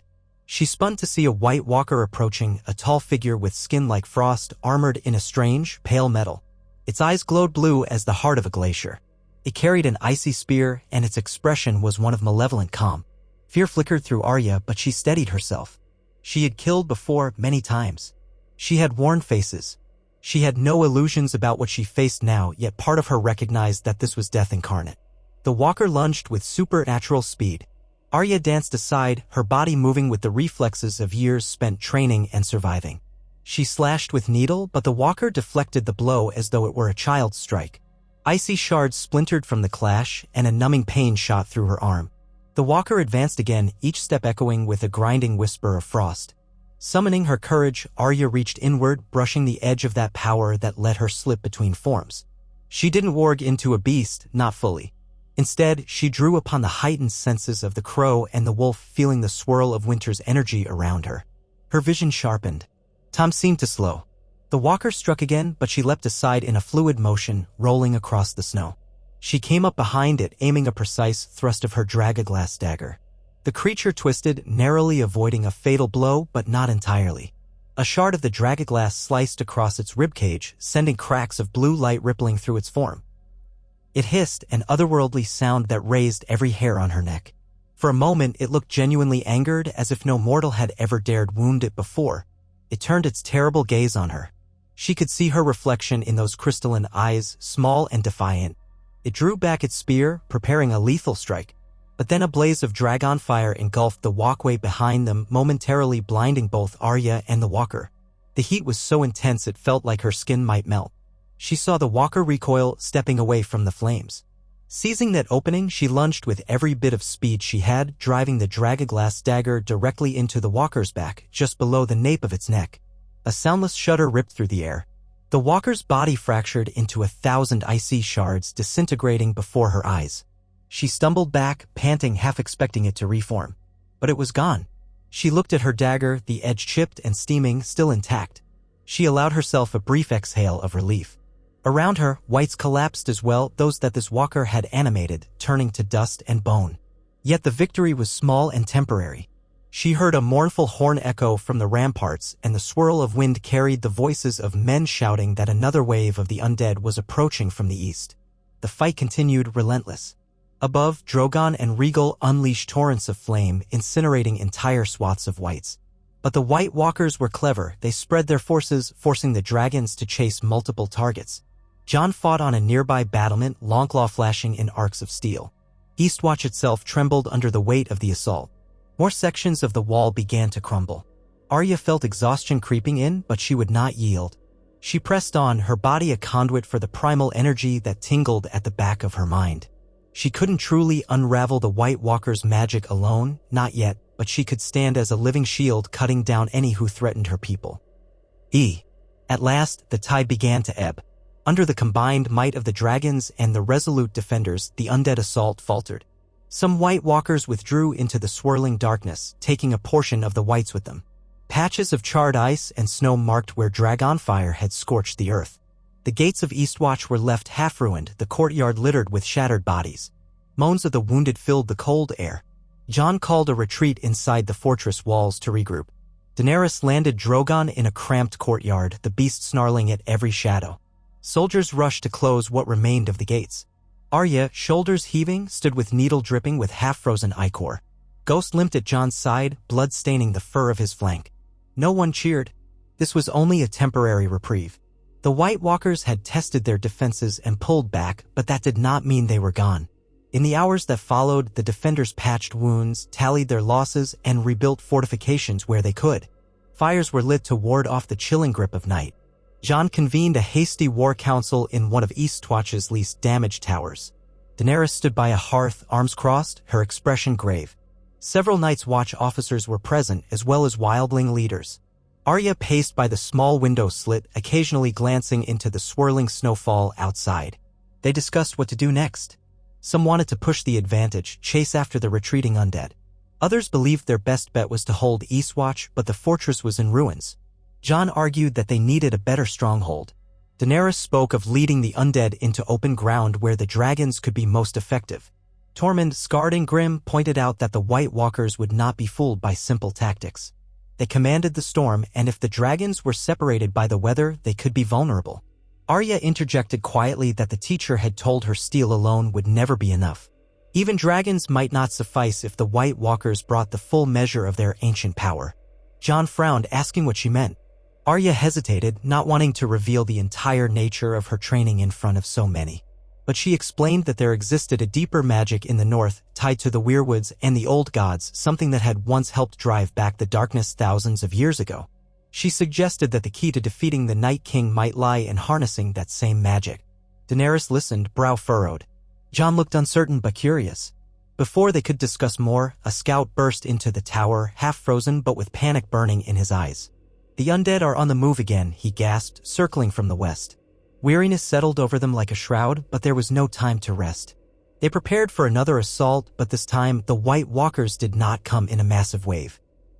Instead, they tested Eastwatch's defenses with small groups of whites, feints that forced the defenders to spread themselves thin.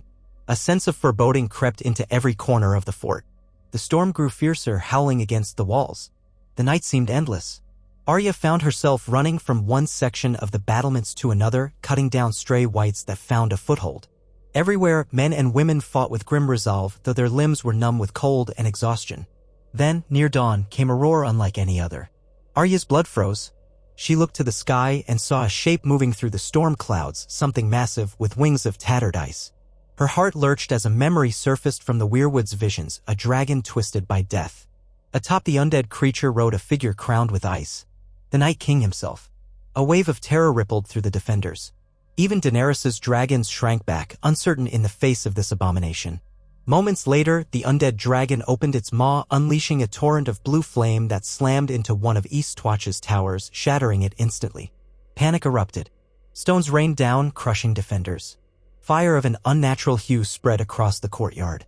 Men screamed, and the White Walkers seized that moment to storm the breach. Jon shouted orders, trying to rally a counterattack. Daenerys and her dragons rose into the sky, engaging the undead dragon in a horrifying aerial duel. Arya felt her senses reel.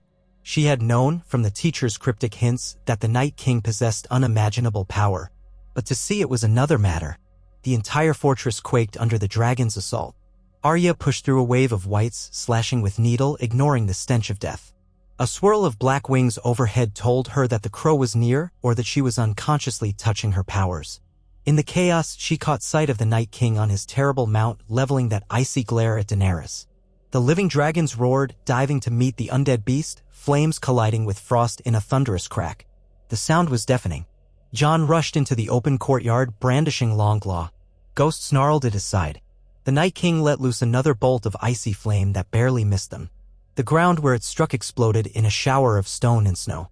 Arya followed, racing to stand at Jon's flank. She saw the flicker of recognition in Jon's eyes. This was not the child sister he remembered, but a hardened warrior bound by a destiny neither of them could fully comprehend. The undead dragon descended, smashing into a partial tower that collapsed in a roar of rubble. Daenerys and Drogon slammed into it from above. Both creatures tumbled in a maelstrom of wings and claws, shrieking into the storm. Jon shouted for everyone to fall back, lest they be crushed by the warring titans.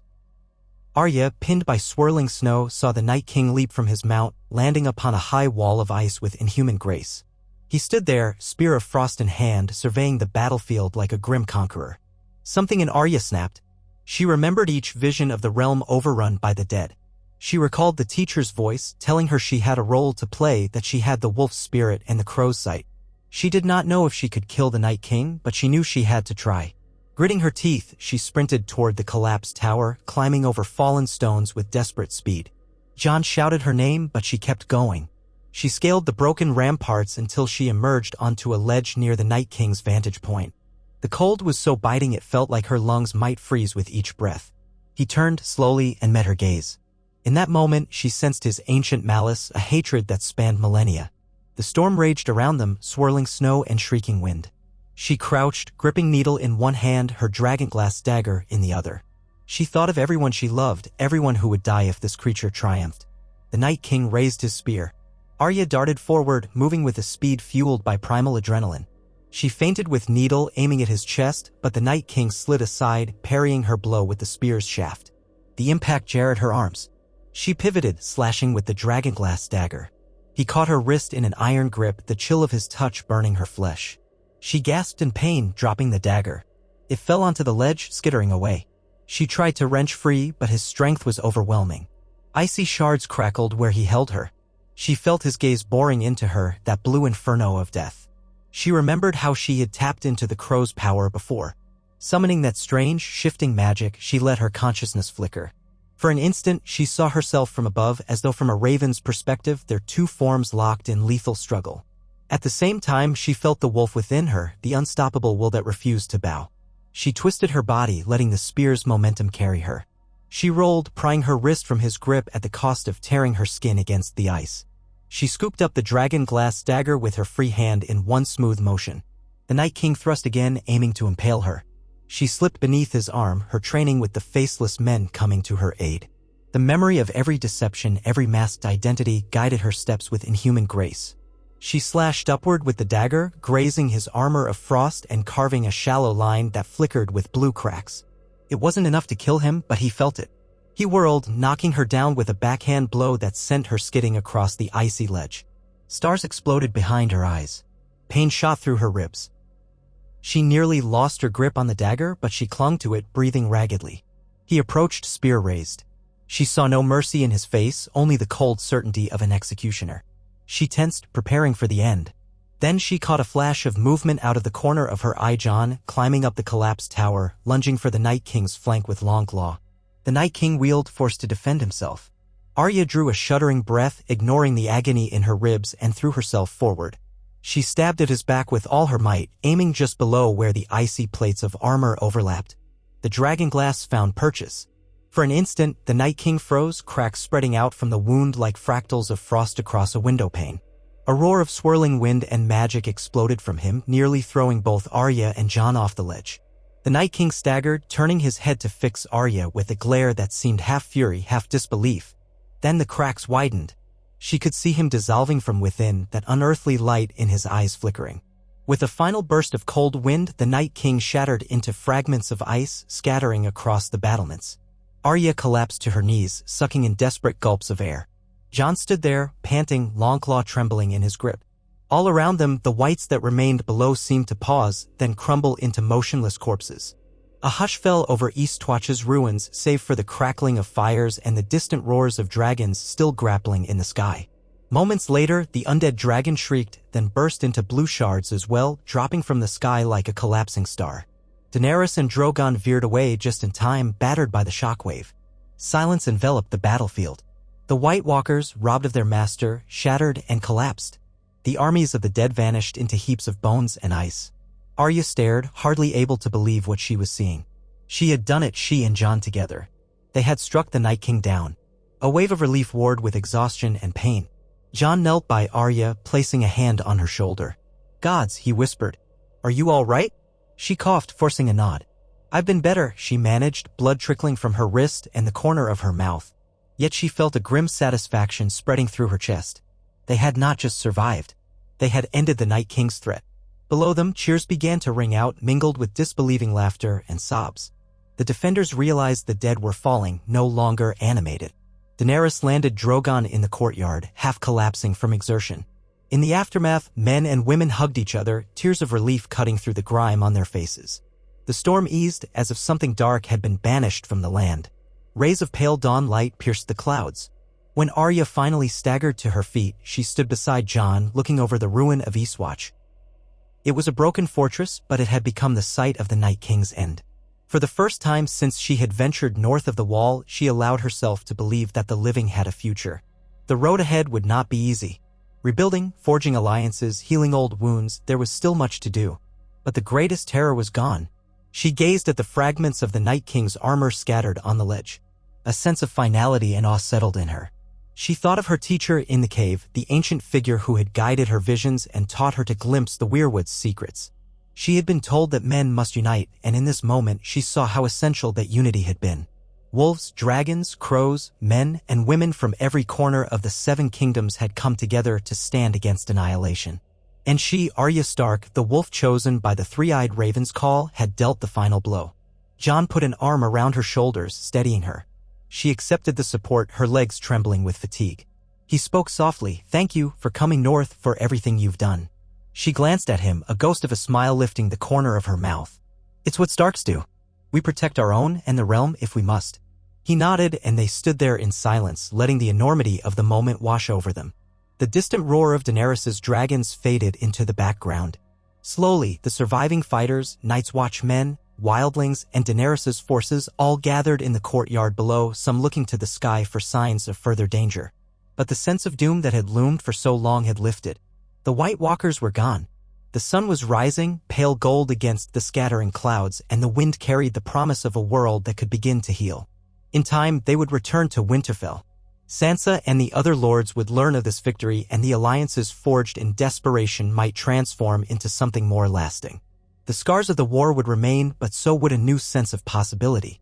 Arya knew the path ahead would be complicated. Human conflicts would resurface. Ambitions and rivalries would not disappear overnight. But she believed in the resilience of life, and she had seen firsthand how formidable people could be when united by a common cause. As the morning light grew stronger, she sensed a stirring in the air beside her. A single raven fluttered to perch on a fallen piece of masonry, tilting its head to regard her. For a moment, its three eyes seemed to glow in the dawn. She felt a pang of bittersweet gratitude. The crow's call had led her here, to a destiny no one had expected her to fulfill. She bowed her head to the bird, and it let out a low caw that sounded almost like approval. Then it spread its wings and took flight, disappearing into the brightening sky. Arya closed her eyes, letting the warmth of a new day brush against her face. She was Arya Stark of Winterfell, the wolf who had become the pupil of ancient powers, the one who had taken up the burden meant for another. She had faced death in the heart of winter and struck it down with her own hands. Perhaps that was all she ever needed to be herself. A warrior, a survivor, and now a harbinger of hope. She opened her eyes and looked down at the courtyard where soldiers tended to the wounded and began clearing the battlefield. She imagined Sansa's relief when they returned, the pride in her family's eyes, the hush that would fall across the great hall when they spoke of the Night King's defeat. She thought of the teacher in the cave, and she offered a silent thanks. In that place of ancient magic, she had discovered not only the means to fight the dead, but a deeper sense of who she was. The three-eyed raven had chosen her, and she had chosen to answer. A faint smile played over Arya's lips, though her body ached and her wounds stung. Dawn spilled across the sky, painting the remnants of Eastwatch in pale gold and silver. The worst was over, though many trials lay ahead. She stood at Jon's side, shoulders straight, gazing into the future. No matter what came next, she would face it with the unwavering resolve that had guided her from the moment she first picked up Needle. Let the lords scheme and the kingdoms bicker if they must. She had looked into the heart of winter and emerged victorious. And now, with the dawn at her back, Arya Stark was ready for whatever this new day would bring. Arya Stark spent a long moment gazing into the morning sky, half expecting to see more shapes rising through the clouds, half dreading another wave of terror. But the sky remained brightening and strangely clear, as though washed clean by the Night King's end. The wind that had howled all night subsided to a low moan, and the whirling snow settled on the battered fortress walls. She glanced at Jon, who was staring at the patch of shattered ice where the Night King had stood. His expression was a mix of awe and lingering disbelief. Below, in Eastwatch's courtyard, men and women were helping the wounded or scavenging for supplies amidst rubble and the remains of siege weaponry. Daenerys stood among them, still catching her breath, one hand resting on Drogon's flank. The dragon let out a rattling huff, purple smoke drifting from its nostrils. Rhaegal circled overhead, scanning for any lingering threats, but the whites lay still and lifeless as though cut from their puppet strings. Arya felt a prickle of relief mixed with a curious emptiness. For so long, the looming menace of the dead had haunted her visions, filling every corner of her mind with a tension that never relented. Now, with the Night King destroyed, a different kind of uncertainty replaced that dread. There had been no time to imagine life after victory, no space to wonder what might become of the alliances forged under imminent doom. She allowed herself a moment's pause, letting the hush of dawn wrap around her, remembering that the end of one war could be the beginning of another struggle entirely. Jon gently urged her to stand, slipping an arm under her shoulder. She winced at the pain in her ribs but forced a reassuring nod. Together, they made their way down the crumbling steps. Debris shifted underfoot and the salty tang of the sea air blended with the acrid smell of scorched stone. They passed corpses of whites that had collapsed into heaps of bone and withered flesh, a testament to the Night King's link with them. Some of the defenders murmured quick thanks to the old gods as they realized the threat was over. Others simply stared in shock. Tormund Giantsbane and a few wildlings stood near a half-broken gate, gazing at the horizon. When they caught sight of Arya and Jon, Tormund shook his head in wonder. "That was it then?" he asked, voice hushed as though afraid to trust what he was seeing. "The Night King is gone?" Arya nodded. "He shattered when we struck him with dragonglass. The whites fell moments after." Tormund's ruddy face twisted into a broad grin. "Huh, I'll be damned. I thought we'd all die here, but if a slip of a Stark girl can finish that bastard, maybe there's hope after all." Jon gave a wry smile, but his eyes flicked to Arya, full of pride and worry in equal measure. "We'll send word as soon as we can," he told Tormund. "The rest of the realm must know the threat is ended. And the rest of the realm will want to know who ended it," Tormund said, casting Arya a respectful glance. Then he gestured to the battered walls. "We'll set about repairing Eastwatch if it can still stand. There's plenty of driftwood on the shore for makeshift bracing, and we can salvage what's left of the battlements." They parted ways, and Arya and Jon continued to the courtyard where Daenerys stood with a circle of her men. The queen's hair was half unraveled from its braids, windblown and streaked with soot, but she bore herself with the same regal composure that had awed the northern lords. Drogon exhaled a long breath, then lower. Ed his massive head toward her, as though seeking comfort. She ran a hand over his scales, quieting the trembling that occasionally rippled through his flanks. The undead dragon's blows had left shallow gouges along his sides. Daenerys turned at Arya's approach, her gaze sliding to the wound on Arya's torn wrist. "You're hurt," she noted, concern in her voice. "Here, let one of my healers see to that." "I'll be fine," Arya replied, though the burning ache in her wrist was intensifying. She glanced up at Daenerys, then at the men around her. The hush of victory still enveloped them, but beneath it Arya sensed a current of practical realities. "We should coordinate with the Night's Watch and the wildlings to make sure no pockets of undead remain." Daenerys nodded. "Agreed. If any whites linger in the forests or along the shore, we'll need to root them out before they can harm anyone." Jon ran a hand over his face, the lines of exhaustion stark. "I'll speak with the watch commanders. Daenerys, Your Grace, we owe you a great deal for coming here." Daenerys offered a faint smile. "We did what had to be done. My dragons and I couldn't stand by while the North fell. But this victory belongs to all of us, Jon Snow, Stark, Targaryen, wildling, it doesn't matter." Her gaze flicked to Arya. "I saw you fighting a White Walker, risking your life. Without you, we might have lost." Arya hesitated, unaccustomed to praise. "Someone had to do it," she said simply, ducking her head. The memory of the Night King's icy grip flashed through her mind, sending a pang of nausea through her. She pushed it away. They exchanged a few more words of planning. Daenerys dispatched some of her Unsullied to help Tormund stabilize the walls, while Jon assigned pairs of archers to comb the surrounding area for any stray whites. Arya found herself instructed to seek out the Maester at Eastwatch for medical attention. And though she bristled at the fuss, she acknowledged the sense in it. The adrenaline was fading, leaving her more wounded than she cared to admit. Inside one of the less damaged towers, a tired Maester cleaned the gash on her wrist. The Maester's wrinkled hands trembled slightly. He, too, had just survived an unthinkable night. Arya winced as he applied a pungent salve and bandaged her skin.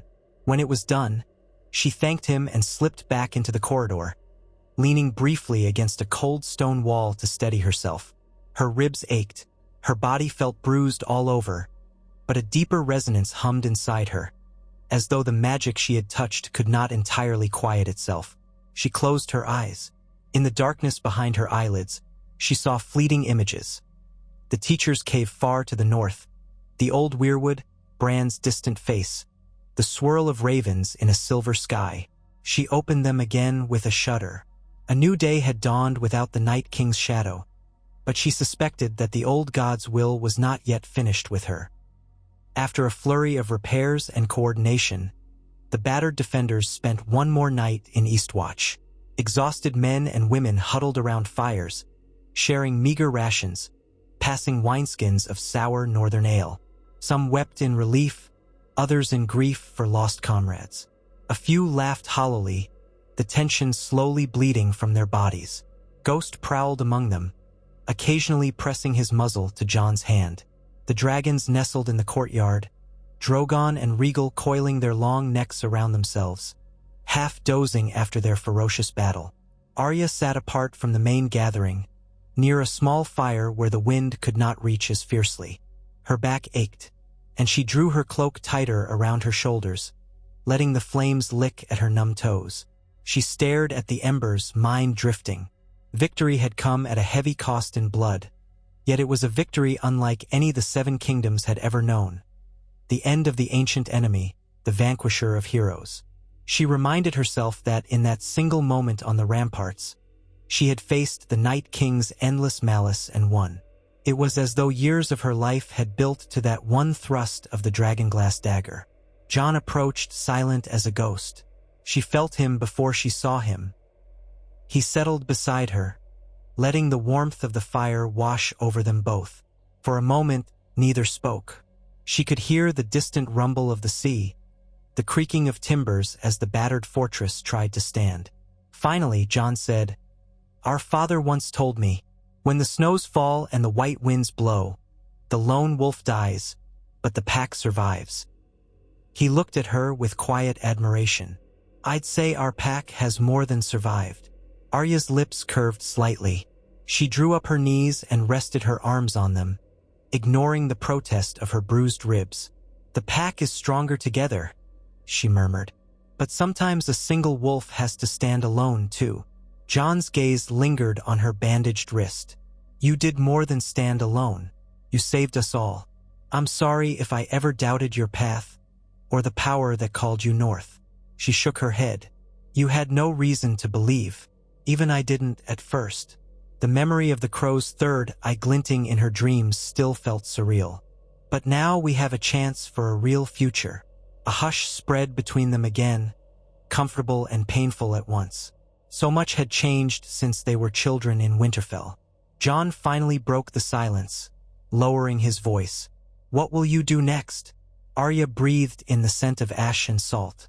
"I'll go home, to Winterfell, be with Sansa, help rebuild. See what Bran thinks of all this." She couldn't help a wry smile.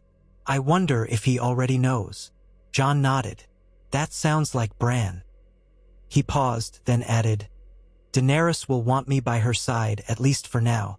The realm is in chaos, and she's determined to secure a peaceful alliance with what remains of the South." Arya arched a brow. "And you? Are you going to bend the knee, be her warden of the North?" Jon's expression tightened. The question had clearly haunted him. "I don't know. I believe in her cause. She risked her dragons to save us. But many Northerners won't see it that way. They'll say we saved ourselves, that we owe no fealty to a Targaryen." Arya rested a hand lightly on his forearm, not unkindly. "You're the king in the North to them, Jon. But maybe with the Night King gone, we have room for compromise. I've seen how quickly hope can turn to bitter grudges. Don't let that happen if we can avoid it." He gave a weary laugh. "You sound wiser than your years." "I sound like someone who's lost enough to value peace," she replied. A messenger approached, clearing his throat. He informed Jon that Daenerys was looking for him. Someone from the ships below had arrived with fresh supplies, and she wanted him to be there when they discussed next steps. Jon nodded, stood up, and gave Arya's shoulder a last grateful squeeze. Then he disappeared into the gloom, the messenger trailing behind. Left alone, Arya poked the fire with a charred stick. She thought about the roads ahead, about a realm that might slowly forget how close it had come to complete annihilation. People had short memories, especially where power was concerned. She wondered whether the fractious lords of Westeros would soon turn on each other again, or if this brush with death might unite them in rebuilding. If she had learned anything, it was that peace was never permanent. But she also believed she could at least fight for it, or shield those she cared about. She drifted into a restless sleep by the fire, haunted by fragments of nightmares and half-formed visions. She saw the weirwood again, the teacher's hollowed eyes, and the swirl of centuries passing in the blink of a crow's eye. She saw her father's face, gentle in the Winterfell godwood, whispering a prayer for his family's future. She saw the realm as it might be, a land without the threat of the undead, where children laughed in castle courtyards free of fear. The images shimmered and faded. When dawn came, Eastwatch was awake with new purpose. The storm had lessened to a gray drizzle, and the battered fortress felt less like a place of last stand and more like an outpost regaining its footing. Arya rose stiffly, ignoring the throbbing in her side, and joined Jon, Daenerys, and the others in planning the next moves. They were sending envoys south with ravens carrying news of the Night King's defeat. The armies would remain here just long enough to ensure no undead pockets lingered, then return to Winterfell, where Sansa waited. Tormund and a handful of wildlings volunteered to stay behind and shore up Eastwatch's defenses. The Night's Watch itself would divide its men between Castle Black and Eastwatch, uncertain yet if the wall would ever again face a threat of that magnitude. By midday, Daenerys's ships were prepared to take on any wounded who could not travel by land. For once, the North Sea seemed calm, as if the winds themselves recognized the changed world. Arya joined Jon in a small boat that ferried them from the shore to one of the larger vessels. Rhaegal flew overhead, while Drogon followed Daenerys, who rode on his back, scanning the coastline. Arya stared at the horizon, letting the salt spray wash over her face, its tang mixing with the memory of blood and frost. The tension in her chest eased with each breath of briny air. Even if politics still lay ahead, at least the ancient nightmare that had threatened everyone was gone. Their ship's voyage along the coast was mercifully short, bringing them closer to White Harbor, where they could disembark and travel the King's Road inland. The docking at White Harbor was subdued. The local officials were startled to see royal banners and wounded soldiers, but once they heard the news of the dead's defeat, relief lit their faces. The northern lords who had gathered here to prepare for the worst welcomed Jon and Daenerys warily, but the atmosphere shifted when Jon announced that the Night King was no more. Cheers rang out, echoing across the harbor. People lit fires, sang songs, embraced in the streets. The sense of deliverance was almost overwhelming. Arya, restless amid the festivities, found a moment to slip away. She took a walk through the winding streets near the docks, scanning the crowds. Fishermen, merchants, house guards, everyone seemed caught up in fervent celebration. But she couldn't stop thinking about how easily men's hearts could turn from unity to division. She remembered the cost of trust betrayed in her own life. She hoped the realm had learned a lesson from this near cataclysm, but she suspected old feuds would resurface. Even now, rumors flitted through the crowds, the Lannisters in King's Landing waiting to see if they could exploit this moment of weakness, the Iron Islands stirring with their own ambitions. She heard footsteps behind her. It was Daenerys without her usual retinue. The queen looked regal even in dusty riding leathers, her hair still bearing the faint scent of dragon fire. "You're not one for crowds, are you?" Daenerys asked softly, falling into step beside Arya. Arya cast her a sidelong glance. "I've seen how people can turn. One day they love you for saving them, the next they blame you for all the world's woes." Daenerys's mouth pressed into a thin line. "That is a lesson I've learned more than once. I suppose you're wondering if the alliances forged during war will last when peace comes." Arya nodded. "I've lived through enough broken promises to be cautious. But you risked your life and the lives of your dragons for us. The North won't forget that, not quickly. And Jon, well, he trusts you." Daenerys studied her face. "Do you trust me?" Arya paused, drawing in a breath. She thought of the teacher's words that all men and women had shadows inside them, that power could shift hearts if not guarded well. "I trust what you've done," she said at length. "I trust that you fought for the living when it mattered most. I don't know you well enough to say more than that." Daenerys accepted the words with a faint smile. Honest, if not exactly comforting. "I'll take it." She looked out toward the harbor where seagulls circled the masts of ships. "After I came to Westeros, I thought conquering King's Landing would be my greatest challenge. But then the dead rose and I realized everything else pales in comparison to extinction." Arya nodded. "Now that the dead are gone, you'll want the Iron Throne." A hush followed. Daenerys was quiet for a moment, then said, "I came here to break the wheel, not just sit on it. But yes, I believe I have a claim. And I believe I can bring a better future than the tyrants before me." She turned her gaze to Arya, eyes fierce. "We have a chance to build something new, something stronger. We only have that chance because of you, Jon, and everyone else who united." Arya remembered the swirl of visions, the shattered illusions of the world's fragility. She exhaled slowly. "I hope you succeed. Because if the realm tears itself apart again after everything we've lost," she let the sentence trail off, leaving the rest unspoken. She would not fight in any more needless wars. They returned to the crowds, and later that afternoon, the assembled forces, Northerners, Unsullied, and the handful of Dothraki who had come north, began the march to Winterfell. The trip was arduous and chilly, but mercifully uneventful. Snow still blanketed the land, though the storms seemed less savage now, as if the very climate recognized a change. Everywhere they passed, villages and holdfasts came out to offer thanks, bread, and salted meat to the traveling soldiers. Stories spread like wildfire, how the Night King had been slain, how a young wolf from House Stark had delivered the mortal blow, how dragons had dueled in the sky. Arya found the attention strange, even uncomfortable. She'd spent so long lurking in the shadows, a ghost of vengeance, that being hailed as a savior felt profoundly alien. When Winterfell's gray ramparts finally appeared on the horizon, Arya felt a surge of warmth at the sight. All her life, no matter where she roamed, she had carried an image of these towers in her mind. Now for once she was bringing good news home. The gates opened. The courtyard bustled with the curious and the astonished. Sansa awaited them on the steps, flanked by loyal guards and advisors. Arya glimpsed relief in Sansa's eyes that outshone any composed facade. They embraced fiercely, ignoring any formalities. Jon followed, drawing Sansa into a similar embrace. Daenerys approached with her retinue, introducing herself politely. Sansa, remembering the uneasy alliances they had needed to survive, offered thanks for Daenerys's help at Eastwatch. The two women stood in the courtyard, watchers lined around them, each side measuring the other. Then Sansa stepped aside and invited the queen and her followers into Winterfell's great hall as guests.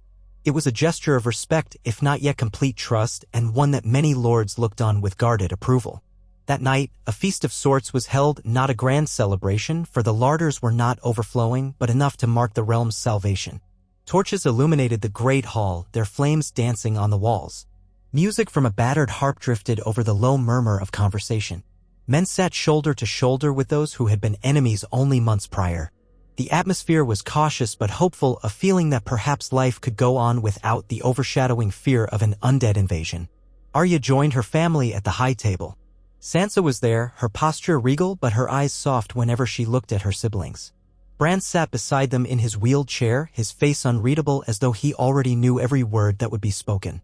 From time to time he glanced at Arya with an expression she might have interpreted as amusement or pride. After the meal was served, Jon stood to address the hall.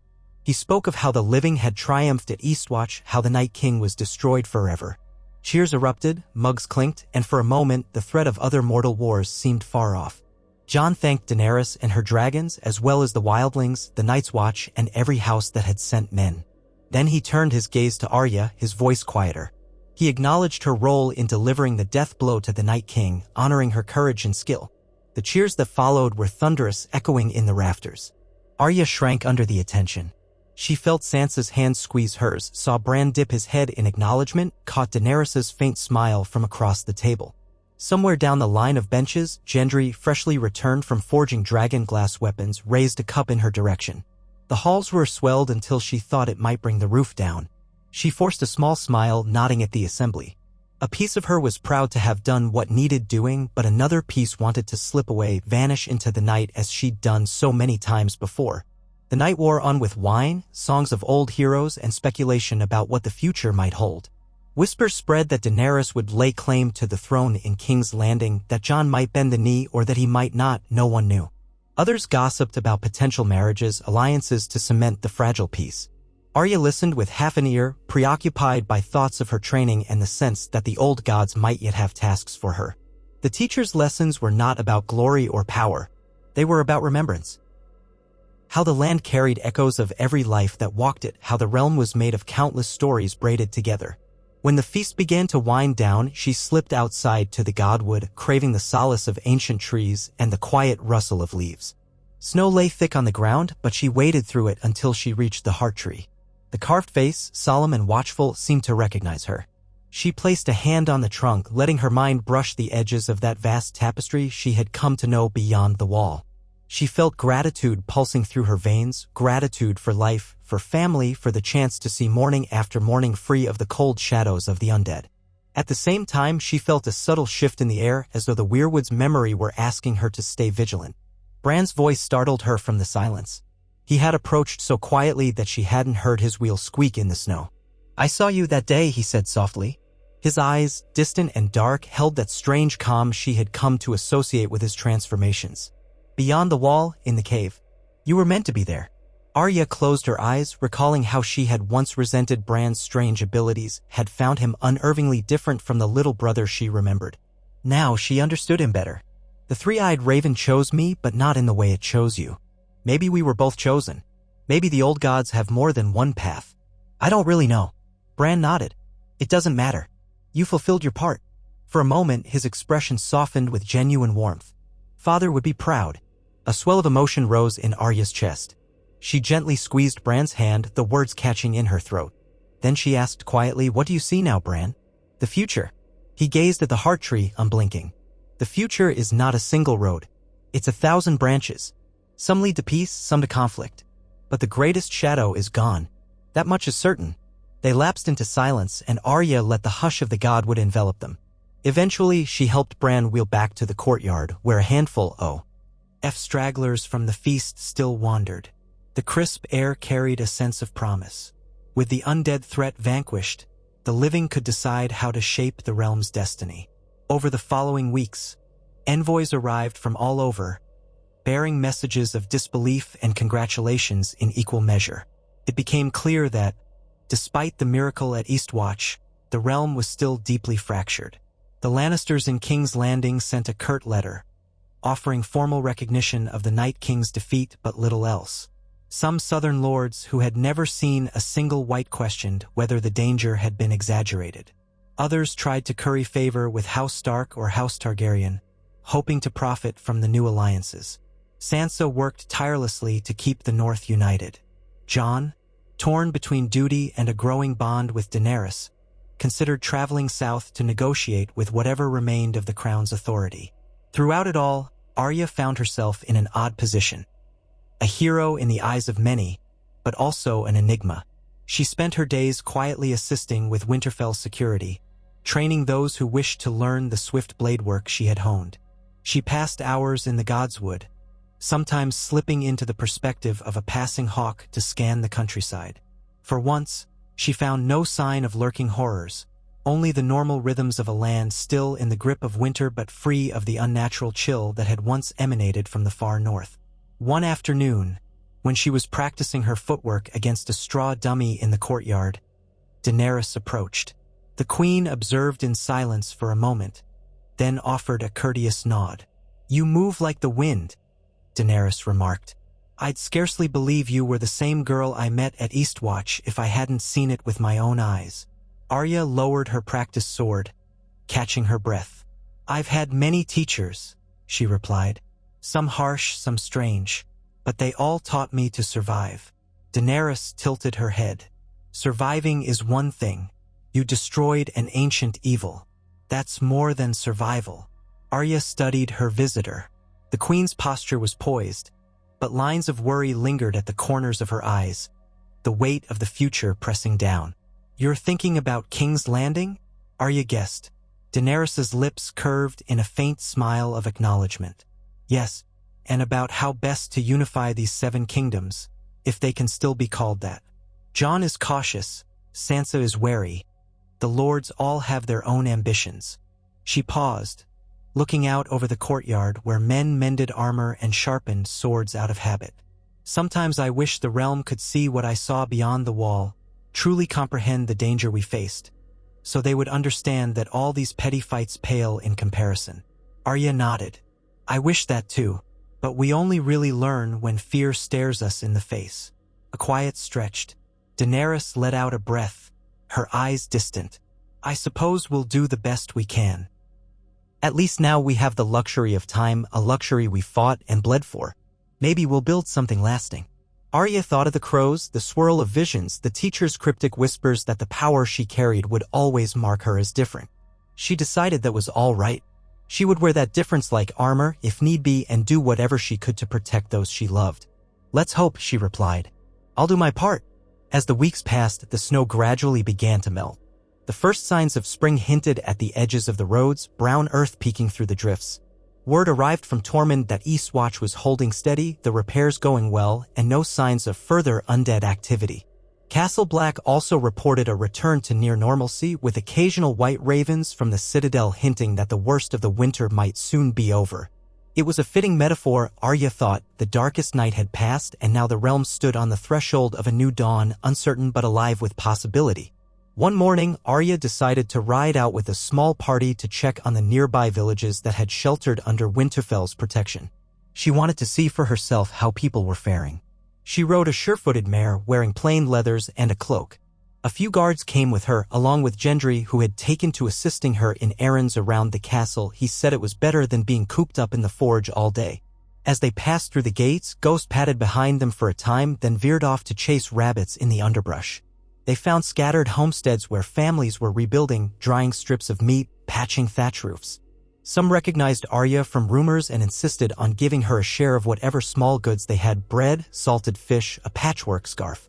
She politely declined most of it, urging them to keep their supplies for the lingering chill. But their gratitude was genuine, and it warmed her in a way that the roaring hearths of Winterfell never had. As the sun dipped low, they camped near a frozen creek. While the guards set up a simple perimeter, Arya walked a short distance from the fire, letting the evening hush settle around her. Gendry soon followed, hands tucked into his cloak. They stood side by side, watching a faint streak of orange in the western sky fade into dusk. "This is all so different from the night we left for Eastwatch," Gendry remarked. "Back then, it felt like the world might end at any moment. Now, I can actually hear the wind in the trees instead of just the howling of wights." Arya nodded. She bent and scooped up a small stone, skipping it across a thin patch of ice on the creek. "Sometimes it doesn't feel real," she admitted.